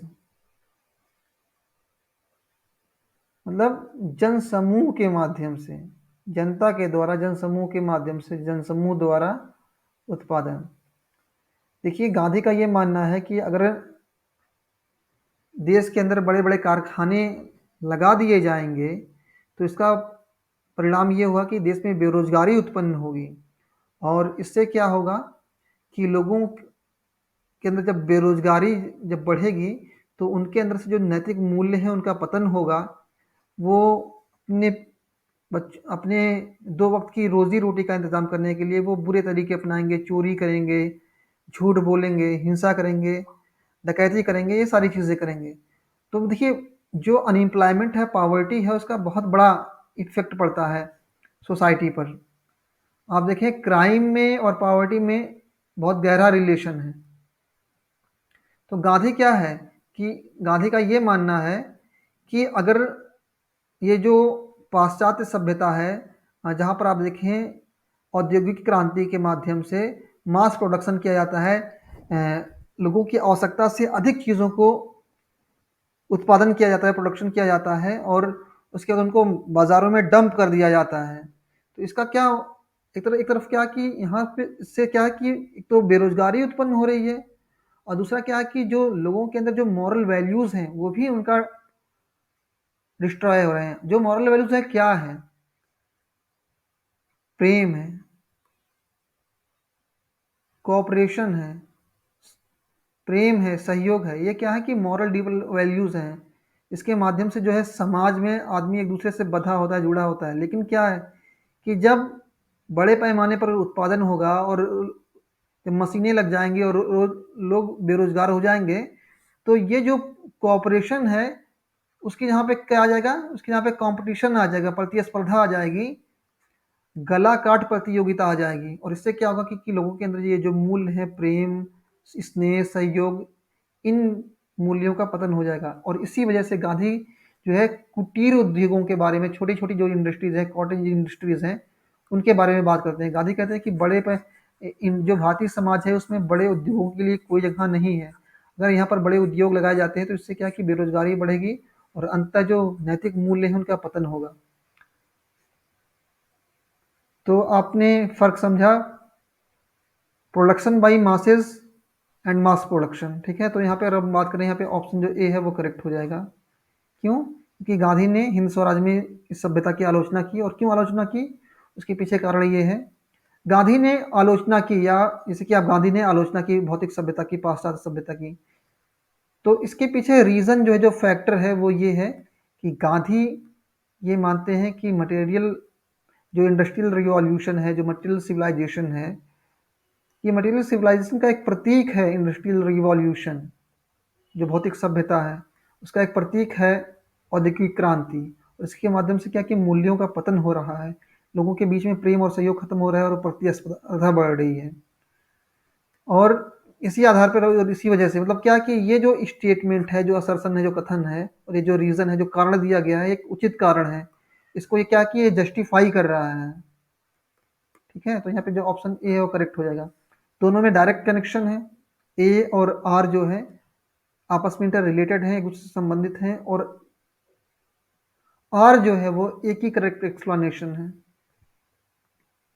उसकी उचित व्याख्या है। अगेन आप देखें नवंबर 2017 में एक क्वेश्चन पूछा गया है, गांधी अपने आप को कैसे डिफाइन करते हैं? गांधी अपने आप को एक दार्शनिक अराजकतावादी के तौर पे, फिलोसफिकल अनार्किस्ट के तौर पे डिफाइन करते हैं। हालांकि गांधी अपने आप को डिफाइन नहीं करते हैं। एक थिंकर है जिनका नाम है गोपीनाथ धवन, वो गांधी को जो है दार्शनिक अराजकतावादी मानते हैं। और वैसे भी महात्मा गांधी जो है स्टेट के रोल को कम से कम करना चाहते हैं। इवन महात्मा गांधी जो है स्टेट को अनावश्यक मानते हैं, एक अनावश्यक बुराई मानते हैं, अननेसेसरी इविल मानते हैं। और अगेन आप देखें, मैंने अभी शुरू में आपसे बात की थी कि मैंने आपसे कहा था कि प्लेटो की जो किताबें हैं और प्लेटो के दर्शन में जो जो नैतिक मूल्य हैं उनके बारे में भी मैंने बात की थी। और यहाँ आप देखिए, यहाँ पे दो लिस्ट आपको प्रोवाइड की गई है, लिस्ट 1 एंड लिस्ट 2। और यहाँ पे कुछ सोर्सेज दिए गए हैं। वो कैसे सोर्सेज हैं? विच इन्फ्लुएंस्ड गांधी, मतलब जिन्होंने महात्मा गांधी के चिंतन को, उनके दर्शन को जो है प्रभावित किया है, उनके दृष्टिकोण को जो है प्रभावित किया है। जैसे कि बात करें जैनिज्म के बारे में, तो जो जैन धर्म है, तो जैनिज्म से महात्मा गांधी ने अहिंसा के कॉन्सेप्ट को लिया है। और मैंने अभी आपको थोड़ी देर पहले बताया कि प्लेटो से उन्होंने क्या किया है, आदर्शवाद को लिया है, नैतिक मूल्यों को, idealism and concern for moral values. आदर्शवाद और जो नैतिक मूल्य है, उनकी जो अवधारणा है, उसको उन्होंने किससे लिया है, उसको उन्होंने लिया प्लेटो से। और रस्किन एंड टॉलस्टॉय की अगर हम बात करें, तो रस्किन और टॉलस्टॉय से महात्मा गांधी ने contempt for code for industrial civilization, जो औद्योगिक सभ्यता है, जैसे जिसके बारे में अभी हमने थोड़ी देर पहले बात की, उसकी गांधी आलोचना करते हैं। और साथ ही साथ में जो पैसिव रेजिस्टेंस का जो कॉन्सेप्ट है, उसको गांधी ने अडॉप्ट किया है। देखिए, जो पैसिव रेजिस्टेंस का जो कॉन्सेप्ट है, उन्होंने किससे, हालांकि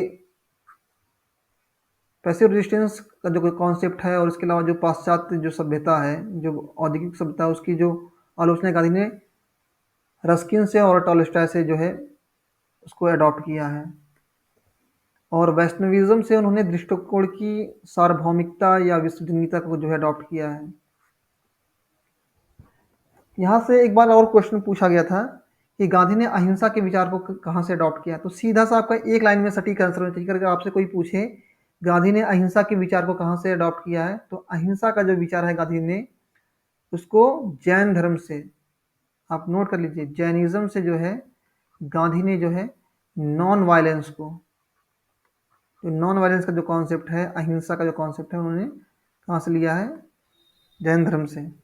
तो एक बात करें, हमने एक को हमने मैच कर दिया फोर्थ से, तो सिंपल है, थोड़ा सा इजी भी है। एक को हमने मैच कर दिया फोर्थ से, डी को हमने मैच कर दिया है थर्ड से, एक को फोर्थ और डी को थर्ड से।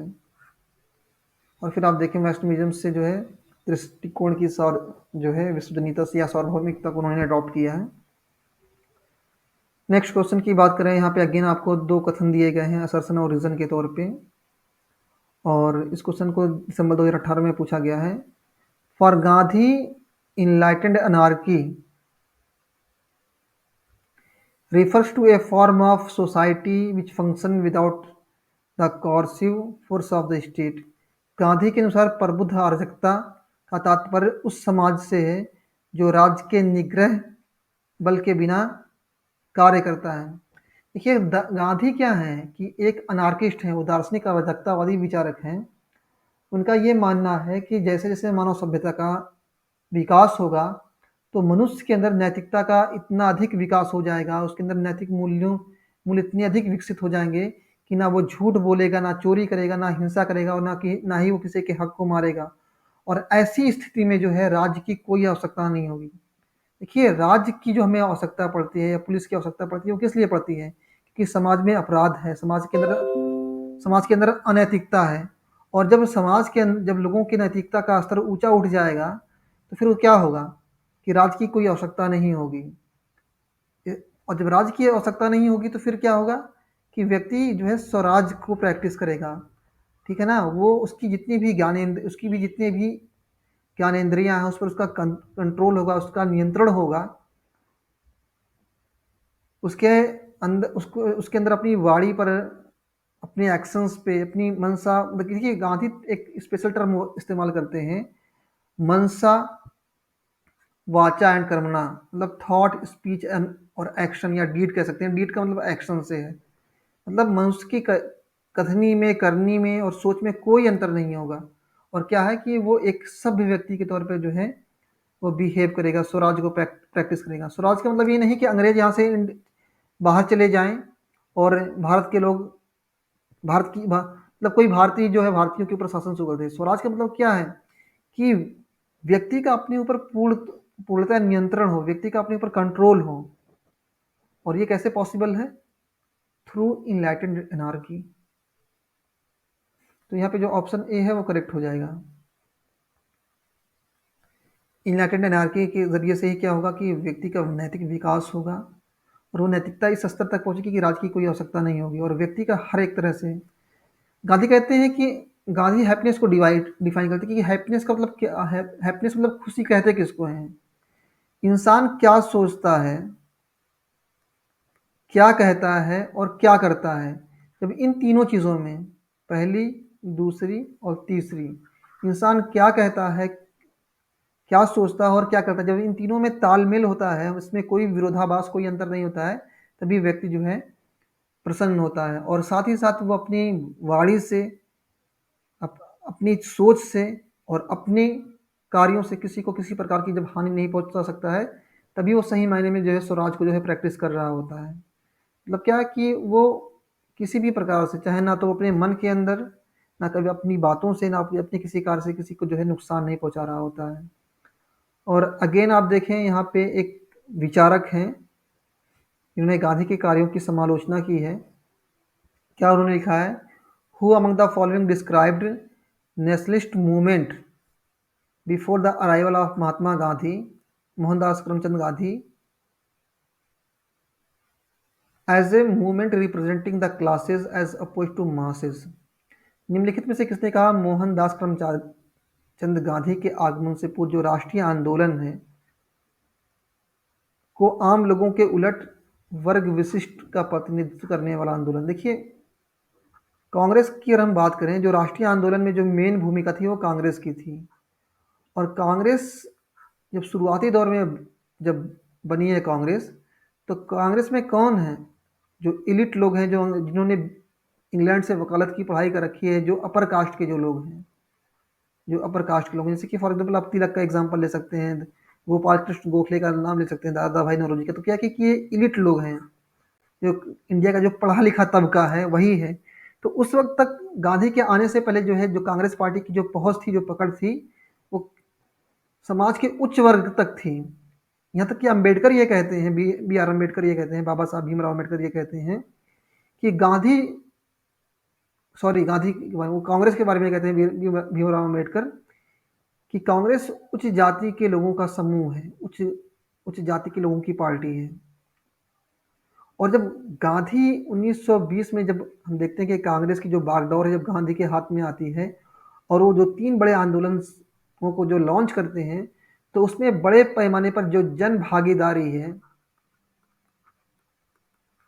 जो मास पार्टिसिपेशन है, वो हो जाता है। मतलब क्या कि हर एक व्यक्ति जो है, गांधी ने जो कार्यक्रम बताए हैं, जैसे कि उन्होंने औरतों को कहा है कि आप जो है विदेशी जो शराब की जो दुकानें हैं उसके सामने आप प्रोटेस्ट करिए, क्योंकि यहाँ से जो रेवेन्यू कलेक्ट होता है फिर वो सरकार को जाता है, और सरकार फिर क्या कि हमारे अगेंस्ट काम करती है। विदेशी कपड़ों के सामने जो दुकान है उसके सामने प्रोटेस्ट करिए। गांधी ने पूरा एक प्रोग्राम सेट किया, गांधी ने एक वैकल्पिक व्यवस्था प्रस्तुत की, और इसी की वजह से जो है, जो कांग्रेस पार्टी की पहुंच है वो आम जनमानस तक हो सकी। उसके पहले शुरुआती दौर में जो कांग्रेस पार्टी की जो पहुंच थी, सिर्फ पढ़े लिखे लोग ही जो है बात करते थे स्वराज के बारे में, आंदोलन के बारे में, या इस तरह की चीज़ों के बारे में। ठीक है, तो ये जो स्टेटमेंट है ये रविंद्र कुमार का है। वो कहते हैं कि गांधी के आने से पहले जो कांग्रेस पार्टी थी वो सही मायने में क्या थी, जो राष्ट्रीय आंदोलन था वो कैसे था, वो सिर्फ उच्च वर्ग को रिप्रेजेंट करता था। उसके बाद क्या कि वो जो आंदोलन था वो कहने का मतलब इन शॉर्ट हम कहें, जो स्वतंत्रता संग्राम था हमारा, जो फ्रीडम फाइट थी हमारी, वो जन आंदोलन कब बनी, जब गांधी आए और गांधी ने लोगों को मोबिलाइज करना शुरू किया। ये स्टेटमेंट ऑप्शन सी जो है वो करेक्ट हो जाएगा इस क्वेश्चन में। अगेन आप देखें, ये क्वेश्चन है और इसमें दो लिस्ट प्रोवाइड की गई है। एक तरफ पर्सपेक्टिव है, दृष्टिकोण दिए गए हैं, और दूसरी तरफ जो भारतीय लोकतंत्र है, इंडियन डेमोक्रेसी, उसकी किस प्रकार से आलोचना की गई है उसके बारे में बात की जा रही है। जैसे कि आप देखें, यहाँ पे चार दृष्टिकोण दिए गए हैं, चार पर्सपेक्टिव दिए गए हैं। जैसे कि आप देखें हिंदू नेशनलिस्ट, जो हिंदू राष्ट्रवादी दृष्टिकोण है, या आप देखें गांधीयन दृष्टिकोण के बारे में बात की जा रही है, या मार्क्सिस्ट दृष्टिकोण के बारे में बात की, या लिबरल की। पहले इन दोनों को समझते हैं। देखिए, मार्क्स की जो पॉलिटिकल फिलॉसफी है उसमें दो वर्ग हैं। एक तरफ क्या है कि जो धनी और संपन्न जो लोग हैं, जो पावरफुल जो जो लोग हैं, जो रिच हैं, वो हैं। एक तरफ रिच है, जो पावरफुल व्यक्ति, जो जो अमीर जो व्यक्ति, धनी जो व्यक्ति, जो बुर्जुआजी क्लास है, दूसरी तरफ क्या है कि जो है वर्कर्स हैं, जो श्रमिक हैं, जो किसान हैं, मजदूर हैं, वो हैं। तो मार्क्सवादी दृष्टिकोण से अगर भारतीय लोकतंत्र की आलोचना को अगर आप देखें, तो मार्क्सवादी दृष्टिकोण क्या कहता है कि अपने आप में क्या है कि ये जो इंडियन डेमोक्रेसी है वो क्या कि अपने आप में एक शैम है, अपने आप में एक छलावा है। क्यों? क्योंकि यह प्रभावशाली हितों की शक्तियों और विशेषाधिकारों को बनाए रखता है। मतलब क्या कि यहाँ पे जो प्रभावशाली व्यक्ति हैं, जो है उनके हितों की जो है सरकार सुरक्षा करती है। जैसे कि आप देखें, सरकार ने क्या, इवन आज भी देखें, आज के कॉन्टेक्स्ट में देखें, अंबानी अडानी की अगर हम बात करें, तो सरकार ने इन उद्योगपतियों के बड़े बड़े कर्ज माफ कर दिए हैं। मतलब क्या कि सरकार इनके हितों की जो है रक्षा करती है। अब देखें थ्री जो सरकार ने थ्री फॉर्म्स लाए थे किसानों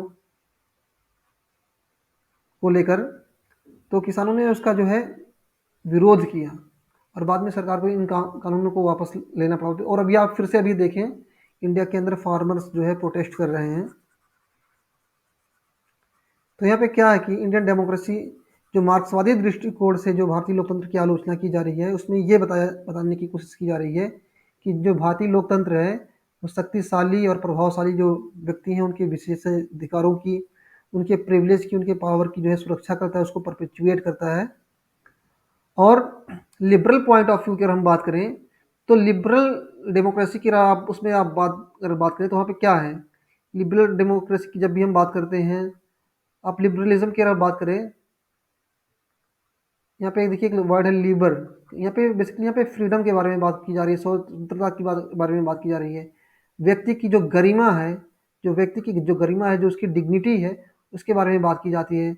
किसमें? एक उदार लोकतंत्र में।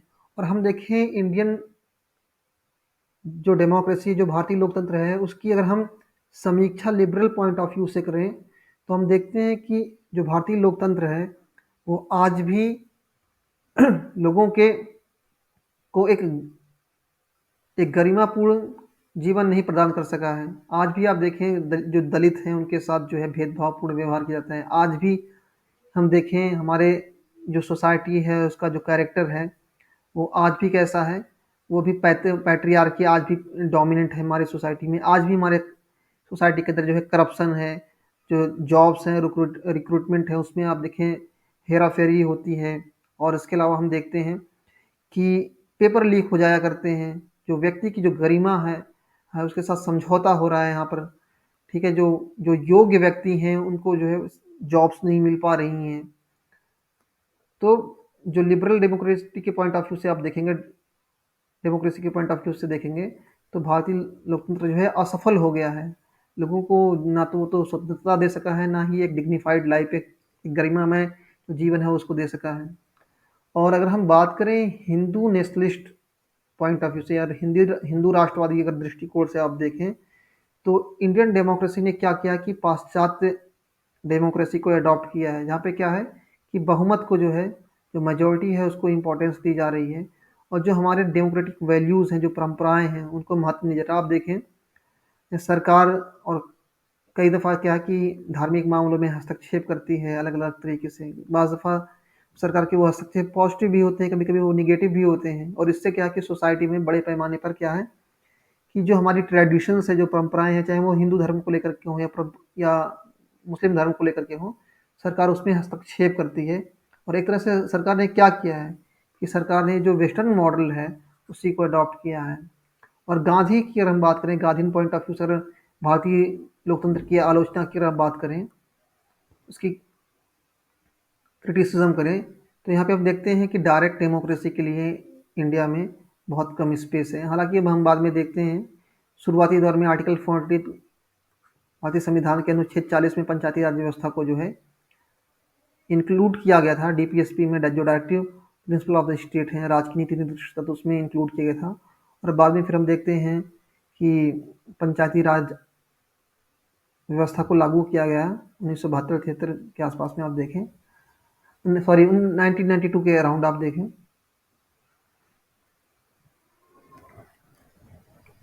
तो इस क्वेश्चन में आप देखेंगे जो ऑप्शन बी है वो करेक्ट हो जाएगा। कैसे? हमने ए को मैच किया थर्ड से, हमने बी को मैच किया पहले से, सी को हमने मैच किया फोर्थ से और डी को मैच किया हमने सेकेंड से। हालांकि देखिए ये क्वेश्चन डायरेक्टली गांधी से रिलेटेड नहीं है। इस क्वेश्चन में हम गांधीयन पर्सपेक्टिव से, गांधीवादी दृष्टिकोण से भारतीय लोकतंत्र की आलोचना कर रहे हैं। और अगेन आप देखें, अकॉर्डिंग टू गांधी के अनुसार politics diverse from religion is a death trap. Gandhi के अनुसार धर्म से अलग राजनीति मृत्यु जाल है। The entry of religion into politics is necessary because without religion it may take communal color। राजनीति में धर्म का प्रवेश आवश्यक है क्योंकि धर्म के अभाव में यह सांप्रदायिक रंग ले सकती है। वैसे भी गांधी जो है नैतिक मूल्यों वाली राजनीति के बारे में बात करते हैं। गांधी मानते हैं कि धर्म, ये बिल्कुल सही स्टेटमेंट है, गांधी का ही कथन है कि जो धर्म के बिना, जो धर्म विहीन जो राजनीति है, ये धर्म रहित जो राजनीति है, वो सही मायने में राजनीति नहीं बल्कि क्या है कि वो अपने आप एक मृत्यु जाल है, डेथ ट्रैप है। और राजनीति के अंदर जो है धर्म को लाने की जरूरत है। धर्म का मतलब कर्मकांड से नहीं बल्कि वैल्यूज को लाने की जरूरत है, मॉरलिटी को लाने की जरूरत है, नैतिकता को लाने की जरूरत है। और आप देखें आज के कॉन्टेक्स्ट में, अगर आप देखें जो हमारे नेतागण हैं, जो पॉलिटिशियन हैं, वो कितने करप्ट हो गए हैं, जो है वो बड़े पैमाने पे जो है करप्शन कर रहे हैं। और आप देखें यूपीए की जो गवर्नमेंट गिरी है, यूपीए की जो गवर्नमेंट गिरी है, कांग्रेस की डिक्लाइन का एक सबसे बड़ा कारण जो है करप्शन था। ठीक है। और आप देखिए इंडिया में कम्युनल वायलेंस, तो अगर धर्म के, अगर राजनीति के अंदर नैतिक मूल्यों को समावेश किया जाएगा और जो पॉलिटिशियन हैं वो जब किसी पॉलिसी को फ्रेम करेंगे तो इस पॉइंट ऑफ व्यू से भी वो देखेंगे, या अपने जो भी एक राजनेता जब भी कोई काम को करेगा उसको ये भी देखेंगे कि वो काम नैतिक दृष्टि से सही है नहीं सही है। तो इससे क्या होगा कि जो जो हमारी राजनीति है, जो उसका स्तर है वो बेहतर होगा। ऑप्शन, अगर आंसर की बात करें तो इसमें जो है ऑप्शन ए है ये करेक्ट हो जाएगा।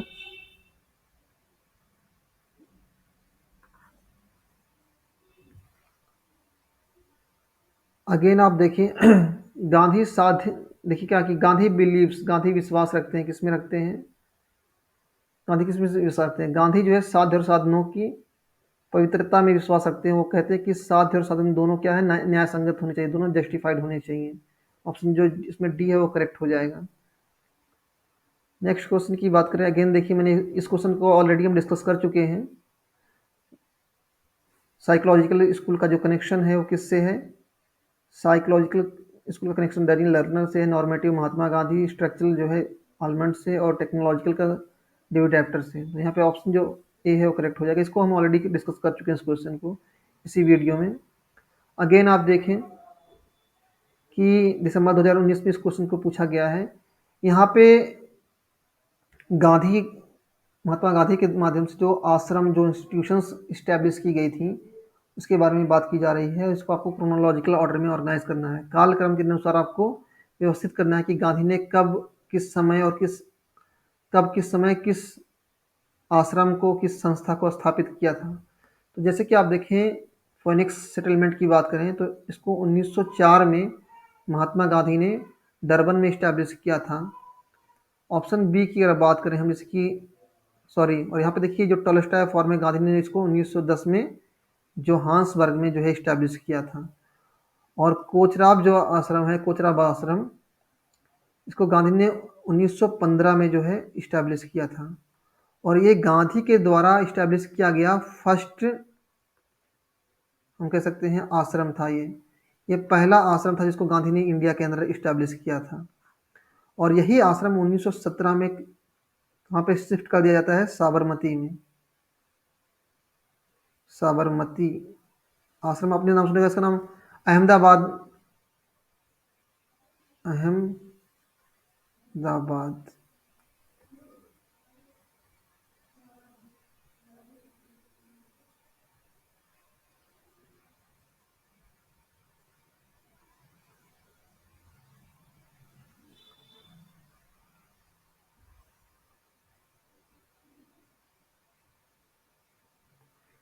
तो जैसा कि आप यहाँ पे देख सकते हैं अहमदाबाद में इस आश्रम को शिफ्ट कर दिया गया था, साबरमती आश्रम को कोचराब से जो है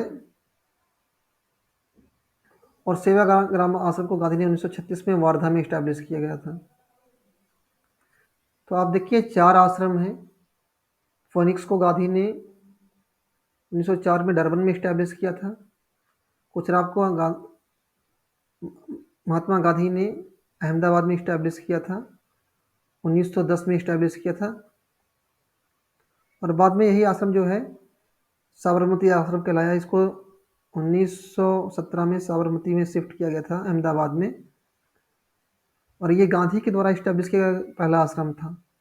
और टॉलस्टॉय फार्म को जो है महात्मा गांधी ने साउथ अफ्रीका में जोहान्सबर्ग में। तो देखिए यहाँ पे आप देख सकते हैं कि 2 ऐसे आश्रम हैं या संस्थाएं हैं जिसको गांधी ने साउथ अफ्रीका में इस्टेब्लिश किया था, और 2 आश्रम ऐसे हैं जिसको गांधी ने इंडिया में इस्टेब्लिश किया था। तो कोचराब को कहाँ, कोचराब को 1910 में किया था। तो ऑप्शन की अगर बात करें यहाँ पे, तो सबसे पहले आप देखें, सबसे पहले क्या आएगा, सबसे पहले आएगा आपका फोनिक्स सेटलमेंट। क्यों इसको 1904 में इस्टेब्लिश किया गया।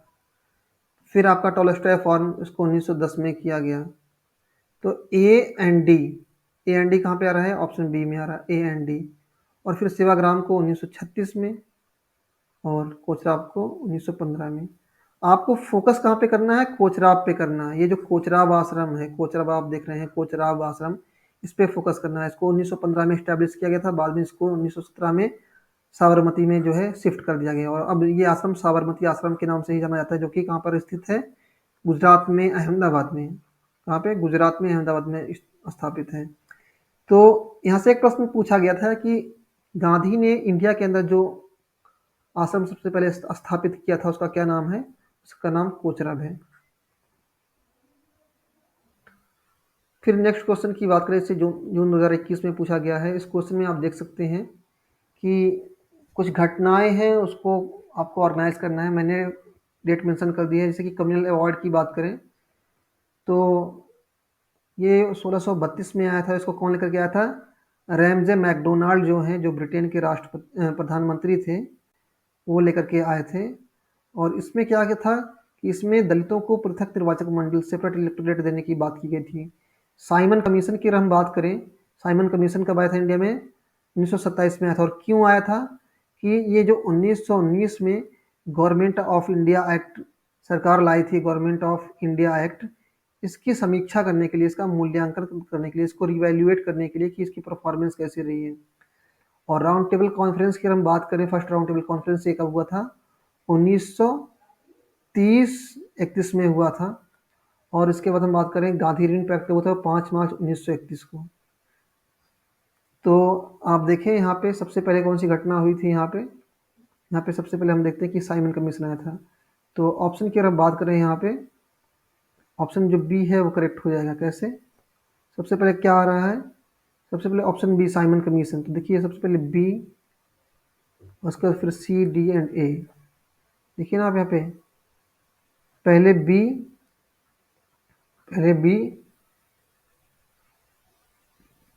फिर C, D and A. Next question की बात करें हम यहाँ पे, जिसे नवंबर 2021 में पूछा गया है। इसमें पूछा जा रहा है गांधी कॉन्सेप्ट ऑफ स्वदेशी वॉज इम्पैक्टेड। गांधी का जो स्वदेशी की जो अवधारणा है उस पर किसका प्रभाव पड़ा। तो गांधी की जो स्वदेशी की जो अवधारणा है उस पर हम देखते हैं, एक तो उनकी जो धार्मिक आस्था थी, डीप इथिकल कन्विक्शन था, उसका प्रभाव पड़ा। उसके अलावा his understanding of economic condition of people, जो भारतीय जनमानस की जो आर्थिक स्थिति है उसकी जो समझ थी उसको लेकर के।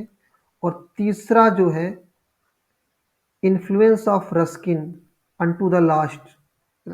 और इसी देखिए ये जो बुक है यही तो है ना सर्वोदय, इसी में जो गांधी का सर्वोदय का जो कॉन्सेप्ट है, सर्वोदय का, इसी से तो वो बात करते हैं। वो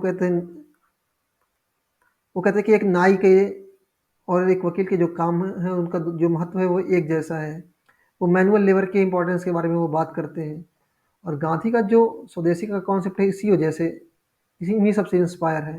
और रह गई बात जैनिज़्म की, तो जैन धर्म से गांधी ने क्या अडॉप्ट किया है। जैन धर्म की अगर बात करें तो जैन धर्म से गांधी ने क्या अडॉप्ट किया है, नॉन वायलेंस को, जो अहिंसा का जो कॉन्सेप्ट है गांधी ने उसको जैन धर्म से लिया है। तो यहाँ पे ऑप्शन पहला जो है वो करेक्ट हो जाएगा। A B and C, D जहाँ जहाँ भी करेक्ट होगा वो करेक्ट इनकरेक्ट हो जाएगा। क्यों? क्योंकि डी जैन धर्म से गांधी ने अहिंसा के कॉन्सेप्ट को लिया है।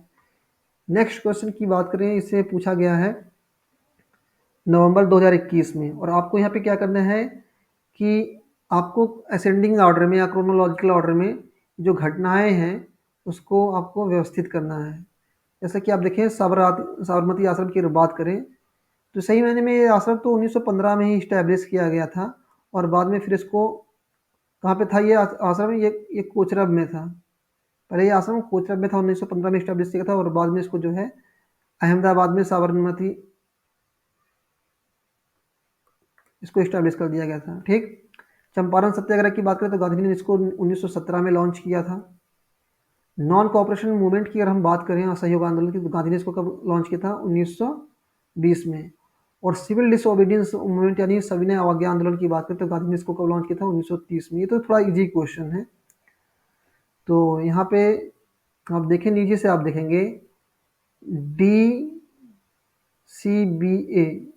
DCBA जहाँ पे ऑप्शन होगा वो करेक्ट हो जाएगा। ऑप्शन 4 करेक्ट है यहाँ पे। नेक्स्ट क्वेश्चन की अगर हम बात करें, यहाँ पे देखिए, अभी मैं इसी क्वेश्चन के बारे में बात कर रहा था। आइडेंटिफाई द फर्स्ट आश्रम ऑफ गांधी इन इंडिया। ये थोड़ा सा यहाँ पे ध्यान दीजिएगा कि भारत में गांधी के पहले आश्रम को चिन्हित कीजिए। कौन सा पहला आश्रम? तो पहला आश्रम कौन सा था? कोचरब था। कोचरब को गांधी ने 1915 में इस्टेब्लिश किया था। कहाँ पे? अहमदाबाद में इस्टेब्लिश किया था। अहमदाबाद में इस्टेब्लिश किया था, गुजरात। नेक्स्ट क्वेश्चन की अगर हम बात करें, इसे पूछा गया है 2022 में यूजीसी नेट एग्जामिनेशन में। यहाँ पे 2 स्टेटमेंट दिए गए हैं, आपको इसको आइडेंटिफाई करना है कि कौन सा इसमें से सही है, कौन सा गलत है। Tagore and Gandhi met for the first time at Shantiniketan. Tagore and Gandhi met for the first time at Gurukul Kangri. तो ये जो पहला स्टेटमेंट है वो सही है। महात्मा गांधी जो है रविंद्रनाथ टैगोर से 1915 में शांति निकेतन में मिलते हैं। शांति निकेतन में रविंद्रनाथ टैगोर जो है महात्मा गांधी को वो इनवाइट करते हैं और पहली बार उनकी वहाँ पर मुलाकात होती है। तो जो ऑप्शन 3 है वो करेक्ट हो जाएगा। कैसे? क्योंकि यहाँ पे देखिए, option 1 is true but statement 1 is true but statement second is false. जो पहला स्टेटमेंट फर्स्ट है वो इनकरेक्ट है, सॉरी ट्रू है। देखिए 2 कथन है यहाँ पर। तो आप देखिए, पहला स्टेटमेंट सही है, ये गांधी मिले थे, ये तो स्टेटमेंट सही हो गया। और कांगड़ी में, गुरुकुल कांगड़ी में नहीं मिले थे, इसलिए गलत हो गया। तो यहाँ पे जो ऑप्शन 3 है वो करेक्ट हो जाएगा। नेक्स्ट क्वेश्चन की बात करें, यहाँ पे कुछ किताबों के नाम दिए गए, इसको आपको मैच करना है। ये क्वेश्चन मार्च 2023 में यूजीसी नेट एग्जाम में पूछा गया था। तो हिंद स्वराज की बात करें, गांधी ने वो कब लिखा है? गांधी ने हिंद स्वराज को, इस बुक को हिंद स्वराज को गांधी ने लिखा है, कब लिखा है? 1909 में लिखा है, और इसमें 20 चैप्टर्स हैं। इसको याद रखिएगा, नंबर ऑफ चैप्टर्स याद करके यहाँ से क्वेश्चन पूछा गया है। तो 20 चैप्टर्स हैं। डिस्कवरी ऑफ इंडिया को किसने लिखा है? जवाहरलाल नेहरू ने लिखा है।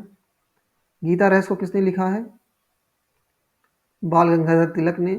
और हु वर द शूद्रास, इसको किसने लिखा? बाबा साहब भीमराव अम्बेडकर ने लिखा है। तो ऑप्शन की बात करें, यहाँ पे जो ऑप्शन 4 है वो करेक्ट हो जाएगा। नेक्स्ट क्वेश्चन की बात करें, इसे यूजीसी नेट एग्जाम में पूछा गया है।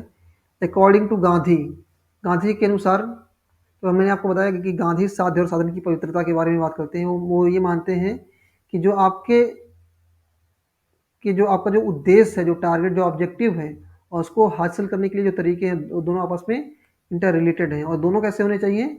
दोनों प्योर होने चाहिए। दोनों कैसे होने चाहिए? दोनों पवित्र होने चाहिए, होली होने चाहिए। ठीक है। नेक्स्ट क्वेश्चन की बात करें, इसे जून 2023 में पूछा गया है, और आपको इसमें ये आइडेंटिफाई करना है कि कौन सा स्टेटमेंट ट्रू नहीं है, सत्य नहीं है, कौन सा कथन सही नहीं है। इस नहीं पे आपको फोकस करना है। देखिए, पहला जो स्टेटमेंट दिया गया है, the nature of Gandhi's truth facilitates dialogue. Gandhi के सत्व का स्वरूप संवाद को सुसाध्य बनाता है। ठीक है। The nature of Gandhi's truth is antithetical to equality. Gandhi के सत्य का स्वरूप समानता का विरोधी है। तो ये तो इनकरेक्ट है बिल्कुल। ये तो गलत बात है। समानता का विरोधी नहीं है, एंटीथेटिकल नहीं है। गांधी का जो सत्य का जो स्वरूप है वो समानता का विरोधी नहीं है। और फिर क्या है कि in such a dialogue parties are construed as adversary. ऐसे संवाद में दल विरोध ऐसे संवाद में दल विरोधी रूप में निर्मित किए जाते हैं। देखिए गांधी की आप अगर आप देखेंगे गांधीन मेथड ऑफ निगोशिएशन जो है, जैसे कि आप देखें गांधी और लॉर्ड इरविन के बीच में जो समझौता हुआ था 5 मार्च 1931 को जो हुआ था, उसकी अगर हम बात करें तो यहाँ पे क्या है कि गांधी जब भी डायलॉग के लिए संवाद के लिए आगे बढ़ते हैं तो अपने जिससे उसको बात करनी है, जैसे सपोज कि ये गांधी हैं और ये लॉर्ड इरविन है, तो इसका अपने विरोधी को कभी भी वो अपना दुश्मन नहीं मानते हैं, बल्कि क्या मानते हैं कि इसके साथ हमको अब निगोशिएट करना है, शांतिपूर्वक माध्यम से पीसफुल मैनर में जो है हमें अपनी बातों को उसके सामने रखना है और इसके हृदय परिवर्तन की हमें कोशिश करनी है। हमें क्या करना है, वो अपने विरोधियों से घृणा नहीं करते, उससे वो प्रेम करते हैं, अपने दुश्मनों से वो प्रेम करते हैं, उसको दुश्मन के तौर पे, एडवर्सरी के तौर पे, दुश्मन के तौर पे नहीं समझते हैं और सत्याग्रह के माध्यम से उसके हृदय के परिवर्तन की कोशिश करते हैं। और फिर क्या है, the quest for truth is shared exercise. जो सत्य की खोज है क्या कि साझा प्रयोग है। गांधी कहते हैं कि ये जो सत्य है, ट्रूथ है, इसके कई आयाम हैं, इसकी कई लेयर्स हैं, कई मल्टी लेयर्स हैं, इसके कई आयाम हैं। तो कोई ज़रूरी नहीं है कि हम इसकी सारी आयामों को, सारे डायमेंशन को समझें। तो इसलिए क्या है कि एक साझा प्रयोग है। जब आप हम इसको निगोशिएशन के जरिए से, संवाद के जरिए से आप हम डिस्कस करेंगे तो इससे क्या कि हम संवाद के जो सत्य है उसके करीब आप पहुंचेंगे। जैसे कि आप कह सकते हैं कि एक टर्म इस्तेमाल होता है कि आपस में मशवरा करना, आपस में मशवरा करना, बातचीत करना और उसके माध्यम से किसी चीज़ को समझना। तो ये जो दो स्टेटमेंट है कि गांधी अपनी संवाद के दौरान अपनी पार्टीज को जो है विरोधी दल के रूप में प्रस्तुत करते हैं या विरोधी मानते हैं, ये भी गलत हो जाएगा। तो नॉट ट्रू की हम बात करें कि यहाँ पे बात की जा रही है कि गांधी के विचार, मतलब इन शॉर्ट हम ये कह सकते हैं कि जितने भी स्टेटमेंट जो दिए गए हैं वो गांधी के विचारों से मैच नहीं करते हैं। तो गांधी के विचारों से कौन कौन से स्टेटमेंट मैच नहीं करते हैं? B and C, option B and C जो है गांधी के विचारों से मैच नहीं करते हैं। ठीक है, ना तो गांधी का जो सत्व का स्वरूप है वो समानता के विरोधी है या उसके विपरीत है, और ना ही महात्मा गांधी अपने सामने वाली पार्टी को जो है अपना दुश्मन समझते हैं। नेक्स्ट क्वेश्चन की बात करें, इसे दिसंबर 2023 में पूछा गया है। यहाँ पे पूछा जा रहा है which of the following did not feature as a matter of debate between Mahatma Gandhi and Rabindranath Tagore. मैंने आपको बताया अभी कि राष्ट्रीय आंदोलन में महात्मा गांधी और रविंद्रनाथ टैगोर की अगर हम बात करें तो दोनों ने अपने अपने लेवल पे देश की आज़ादी के लिए काम किया, लोगों को जागरूक करने के लिए, इंडियन मासेस को मोबिलाइज किया, उनको जागरूक करने के लिए यथासंभव कोशिश की। और हालांकि दोनों के काम करने के तरीके अलग थे, लेकिन कुछ ऐसी चीज़ें थी जिन पर उनकी आम सहमति थी, एक यूनानिमिटी थी। जैसे कि फॉर एग्जांपल वो चीज़ क्या है, औपनिवेशिक शासन से स्वतंत्रता। गांधी भी ये चाहते थे कि ब्रिटिश राज से भारतीयों को स्वतंत्रता मिले, और ऐसा कुछ रविंद्रनाथ टैगोर चाहते थे। हालांकि अंग्रेजी भाषा को लेकर के, राष्ट्रवाद को लेकर के, और जो गांधी का जो चरखा मॉडल था उसको लेकर के रविंद्रनाथ टैगोर में और गांधी में असहमति थी। गांधी की ये जो मेथड थे लोगों को मोबिलाइज करने के, उससे जो है रविंद्रनाथ टैगोर जो है सहमत नहीं थे। फिर अब बात करें नेक्स्ट क्वेश्चन की, इसे दिसंबर 2023 में पूछा गया है। यहाँ पे अगेन दो लिस्ट आपको प्रोवाइड की गई है, एक तरफ किताबों के नाम दिए गए हैं और दूसरी तरफ कुछ थिंकर्स के नाम दिए गए हैं, उसको आपको मैच करना है। जैसे कि फॉर एग्जांपल आप देखें, इंडिया ऑफ माय ड्रीम्स की अगर बात करें तो इसको किसने लिखा है? महात्मा गांधी ने लिखा। और कब लिखा था? 1947 में इस बुक को लिखा था। और आप ये देखें, अगर आपने शुरुआती दौर जो पार्ट 1 का वीडियो देखा होगा आपने, तो उसमें देखा होगा कि इस बुक से जो क्वेश्चन पूछे गए थे लगभग 2004 या 5 में इस बुक को पूछा गया था। तो 2004 या 5 में जो क्वेश्चन पूछे गए हैं वो आज भी इम्पोर्टेंट है। और आप देखें सेम बुक का जो नाम है वो यहाँ पे रिपीट हो रहा है। और the Indian war of independence की अगर बात करें, इसको किसने लिखा है? वीर सावरकर ने लिखा है।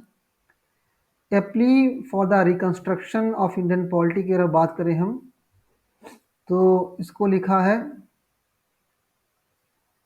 जयप्रकाश नारायण ने। मार्क्स, गांधी एंड सोशलिज्म को लिखा है किसने?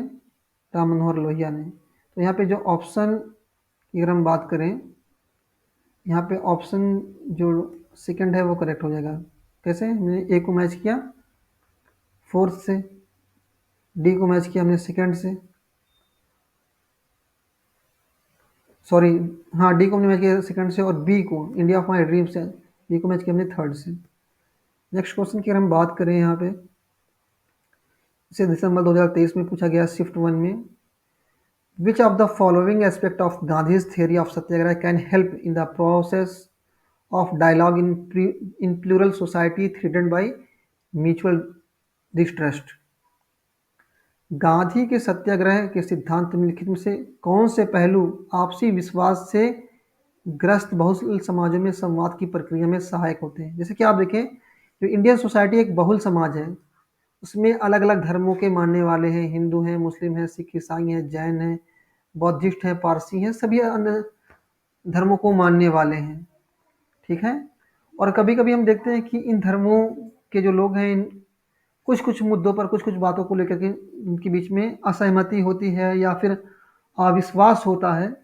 तो उस अविश्वास को समाप्त करने के लिए जो गांधीयन प्रोसेस है, जो गांधीयन मेथड ऑफ डायलॉग है, उसकी यहाँ पे समीक्षा की जा रही है कि हम आज के डेट में कैसे गांधी के तरीके का इस्तेमाल करके जो भारतीय समाज के अंदर जो समुदाय हैं उनके बीच की जो असहमति है या जो संशय है, जो डाउट है, उसको कैसे रिमूव कर सकते हैं।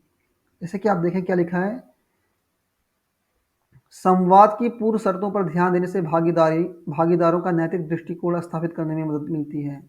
Attention to the precondition of dialogues helps to establish the moral standing of participation. Suppose कि दो समुदाय के बीच में डायलॉग हो रहा है, बातचीत हो रही है, एक तरफ हिंदू है, एक तरफ मुस्लिम है, एक तरफ हिंदू है और एक तरफ मुस्लिम है। तो कह रहे हैं कि संवाद की पूर्व शर्तों पर ध्यान देने से भागीदारों के नैतिक दृष्टिकोण की स्थापित होता है। जैसे कि मान लीजिए दो धर्म के मानने वाले जो लोग हैं, और यहाँ पे ये एक कानून बनाने के लिए बैठे हुए हैं, और इसमें क्या एक सहमति बनकर के निकल के आ रही है कि धर्म के आधार पर किसी का शोषण नहीं किया जाएगा। ठीक है। तो ये तो गांधी मेथड ऑफ जो डायलॉग है, जो गांधीयन पद्धति है, उसके जरिए से संभव है कि वो इस एक आम सहमति पर पहुंच सकते हैं संवाद के माध्यम से कि यहाँ पे कोई भेदभाव नहीं हुआ धर्म के आधार पर। दूसरा स्टेटमेंट आप देखिए, सत्य पर हमारी पकड़ का ज्ञान आंशिक रूप से आत्मसंयम उत्पन्न करता है। गांधी ये कहते हैं कि सत्य क्या है कि बहुआयामी है, मल्टी डायमेंशनल है, और सत्य के सभी स्वरूपों को हम एक साथ नहीं समझ सकते हैं। इसलिए हमें क्या करना है कि एक समय में हमको एक ही स्टेप लेना है, हमको धीरे धीरे आगे बढ़ना है, और इसके लिए क्या है कि हमको संयम की, रेस्टोरेंट को प्रयोग करने की, आत्मसंयम को का पालन करने की जो है आवश्यकता है। तो ये भी सही है, ये भी सही है। फिर आप क्या कह रहे हैं कि satyagrahi is not responsible for creating and recreating, मतलब निर्माण करना फिर पुनर्निर्माण करना, डायलॉजिकल स्पेस। सत्याग्रही संवादात्मक स्थिति का सृजन और पुनर्सृजन करने के लिए उत्तरदायी नहीं होता है, ऐसा नहीं है। सत्याग्रही की ये मॉरल रिस्पॉन्सिबिलिटी बनती है कि वो संवाद के लिए आगे आए। जैसे कि आप देखें, गांधी ने अलग अलग मौक़ों पर हम देखते हैं कि संवाद किया किससे? देश के अलग अलग समुदायों से। पार्टीशन के टाइम पे हम देखते हैं, जब भी देश में कोई सांप्रदायिक समस्या उत्पन्न हुई है, तब भी गांधी ने क्या है कि अलग अलग धर्मों के नेताओं से संपर्क किया है, और यही एक माध्यम है जिसके जरिए से जो संवाद जो है उत्पन्न किया जा सकता है, और जो आपसी भेदभाव है, जो डाउट्स है, उसको रिमूव किया जाता है। तो ये जो नॉट है, नॉट रिस्पॉन्सिबल, ये इनकरेक्ट हो जाएगा। क्यों? क्योंकि सत्याग्रही तो रिस्पॉन्सिबल है, वो चाहता है कि उसका एक समाधान निकले, एक शांतिपूर्ण समाधान निकले, एक पीसफुल जो है उसका सॉल्यूशन निकले। और फिर क्या है, डी को देखें अगर आप, commitment to non violence dissipates feelings of alienation and otherness. क्या लिखा है? अहिंसा के प्रति प्रतिबद्धता अलगाव और अनन्यता की भावना को दूर करती है। बिल्कुल सी बात है। जब कोई भी समूह वायलेंट नहीं होगा, जब भी से सब उसकी ये सारे समूह हैं आपस में बातचीत कर रहे हैं और कोई हिंसा का प्रयोग नहीं होगा, तो इससे क्या है कि इस बात की प्रबल संभावना होगी कि जो संवाद की जो स्थिति है, जो संवाद की जो प्रक्रिया है वो आगे बढ़ेगी। और फिर क्या है कि a readiness to compromise, a readiness to compromise में negate the moral standing of participant. समझौता करने की तत्परता भागीदारों को के नैतिक दृष्टिकोण को निष्प्रभावी बना कर सकती है। देखिए, लोग आपस में संवाद किस लिए करें कि किसी वो पीसफुल सॉल्यूशन तक पहुंच सके, तो इसके लिए कि ज़रूरी है क्या कि वो समझौता करने के लिए तत्पर हों, लेकिन ये कह रहा है कि ये निगेट कर देता है। रेडीनेस टू कंप्रोमाइज में negate the moral standing of participants. समझौता करने की तत्परता भागीदारों के नैतिक दृष्टिकोण को निष्प्रभावी कर सकती है। कैसे कर सकती है? नहीं करेगी ना। जब लोग आपस में बातचीत करने के लिए आगे बढ़ेंगे और उनका तरीका नॉन वायलेंट होगा, सपोज कि कोई डिस्प्यूट है, उस पर दो लोग बैठे हैं समाधान के लिए और दोनों लोग ये चाहते हैं कि उसका एक पीसफुल सॉल्यूशन निकले, तो बात तो आगे बढ़ेगी ना। तो इस तरह से ये भी जो ऑप्शन है वो इनकरेक्ट हो जाएगा। तो बचा क्या? A, B and D. Option A B and D correct हो जाएगा। तो इस तरह से हमने आज के इस सेशन में गांधी से रिलेटेड जो क्वेश्चन थे उसको हम कवर कर रहे हैं, और एक दो क्वेश्चन और रह गए हैं, उसको भी हम इसी सेशन में कंप्लीट करेंगे।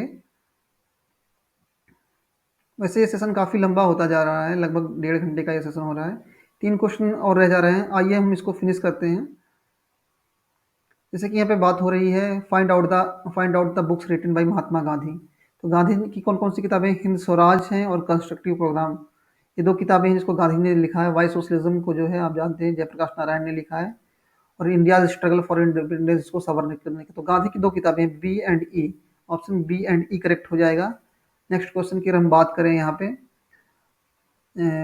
पे फिर अगेन कुछ स्टेटमेंट दिए गए हैं यहाँ पे, जैसा कि आप देख सकते हैं। Which of the following statement is not associated with Mahatma Gandhi. यहाँ पे कुछ कथन दिए गए हैं, कौन इसमें से महात्मा गांधी से संबंधित नहीं है। तो यहाँ पे आप देखिए जो ऑप्शन डी है वो महात्मा गांधी से संबंधित नहीं है। क्या लिखा है इसमें? इसमें लिखा है to be sane in a world of men is itself a form of madness. पागलों की दुनिया में समझदार होना अपने आप में एक प्रकार का पागलपन है। टू बी सेन, हालांकि ये सेन, आप देखिए ये जो क्वेश्चन पेपर था इसमें सेम लिखा हुआ था, ये सेम नहीं है, सेन है। टू बी, इसको मैंने तो टाइपिंग एरर को इसको मैंने सही किया है। To be sane in a world of mad man is itself a form of madness. पागलों की दुनिया में समझदार होना अपने आप में एक प्रकार का पागलपन है। ये किसका स्टेटमेंट है? स्टेटमेंट है जीन जैक्स रूसो का। ये रूसो का कथन है, ना कि गांधी का। और बाकी इसमें जो स्टेटमेंट दिए गए हैं, जैसे कि आप देखें माई नेशनलिज्म इज इंटेंस नेशनलिज्म की हम बात करें, ये भी स्टेटमेंट किसका? महात्मा गांधी। तो ये सारे स्टेटमेंट महात्मा गांधी के हैं इसमें।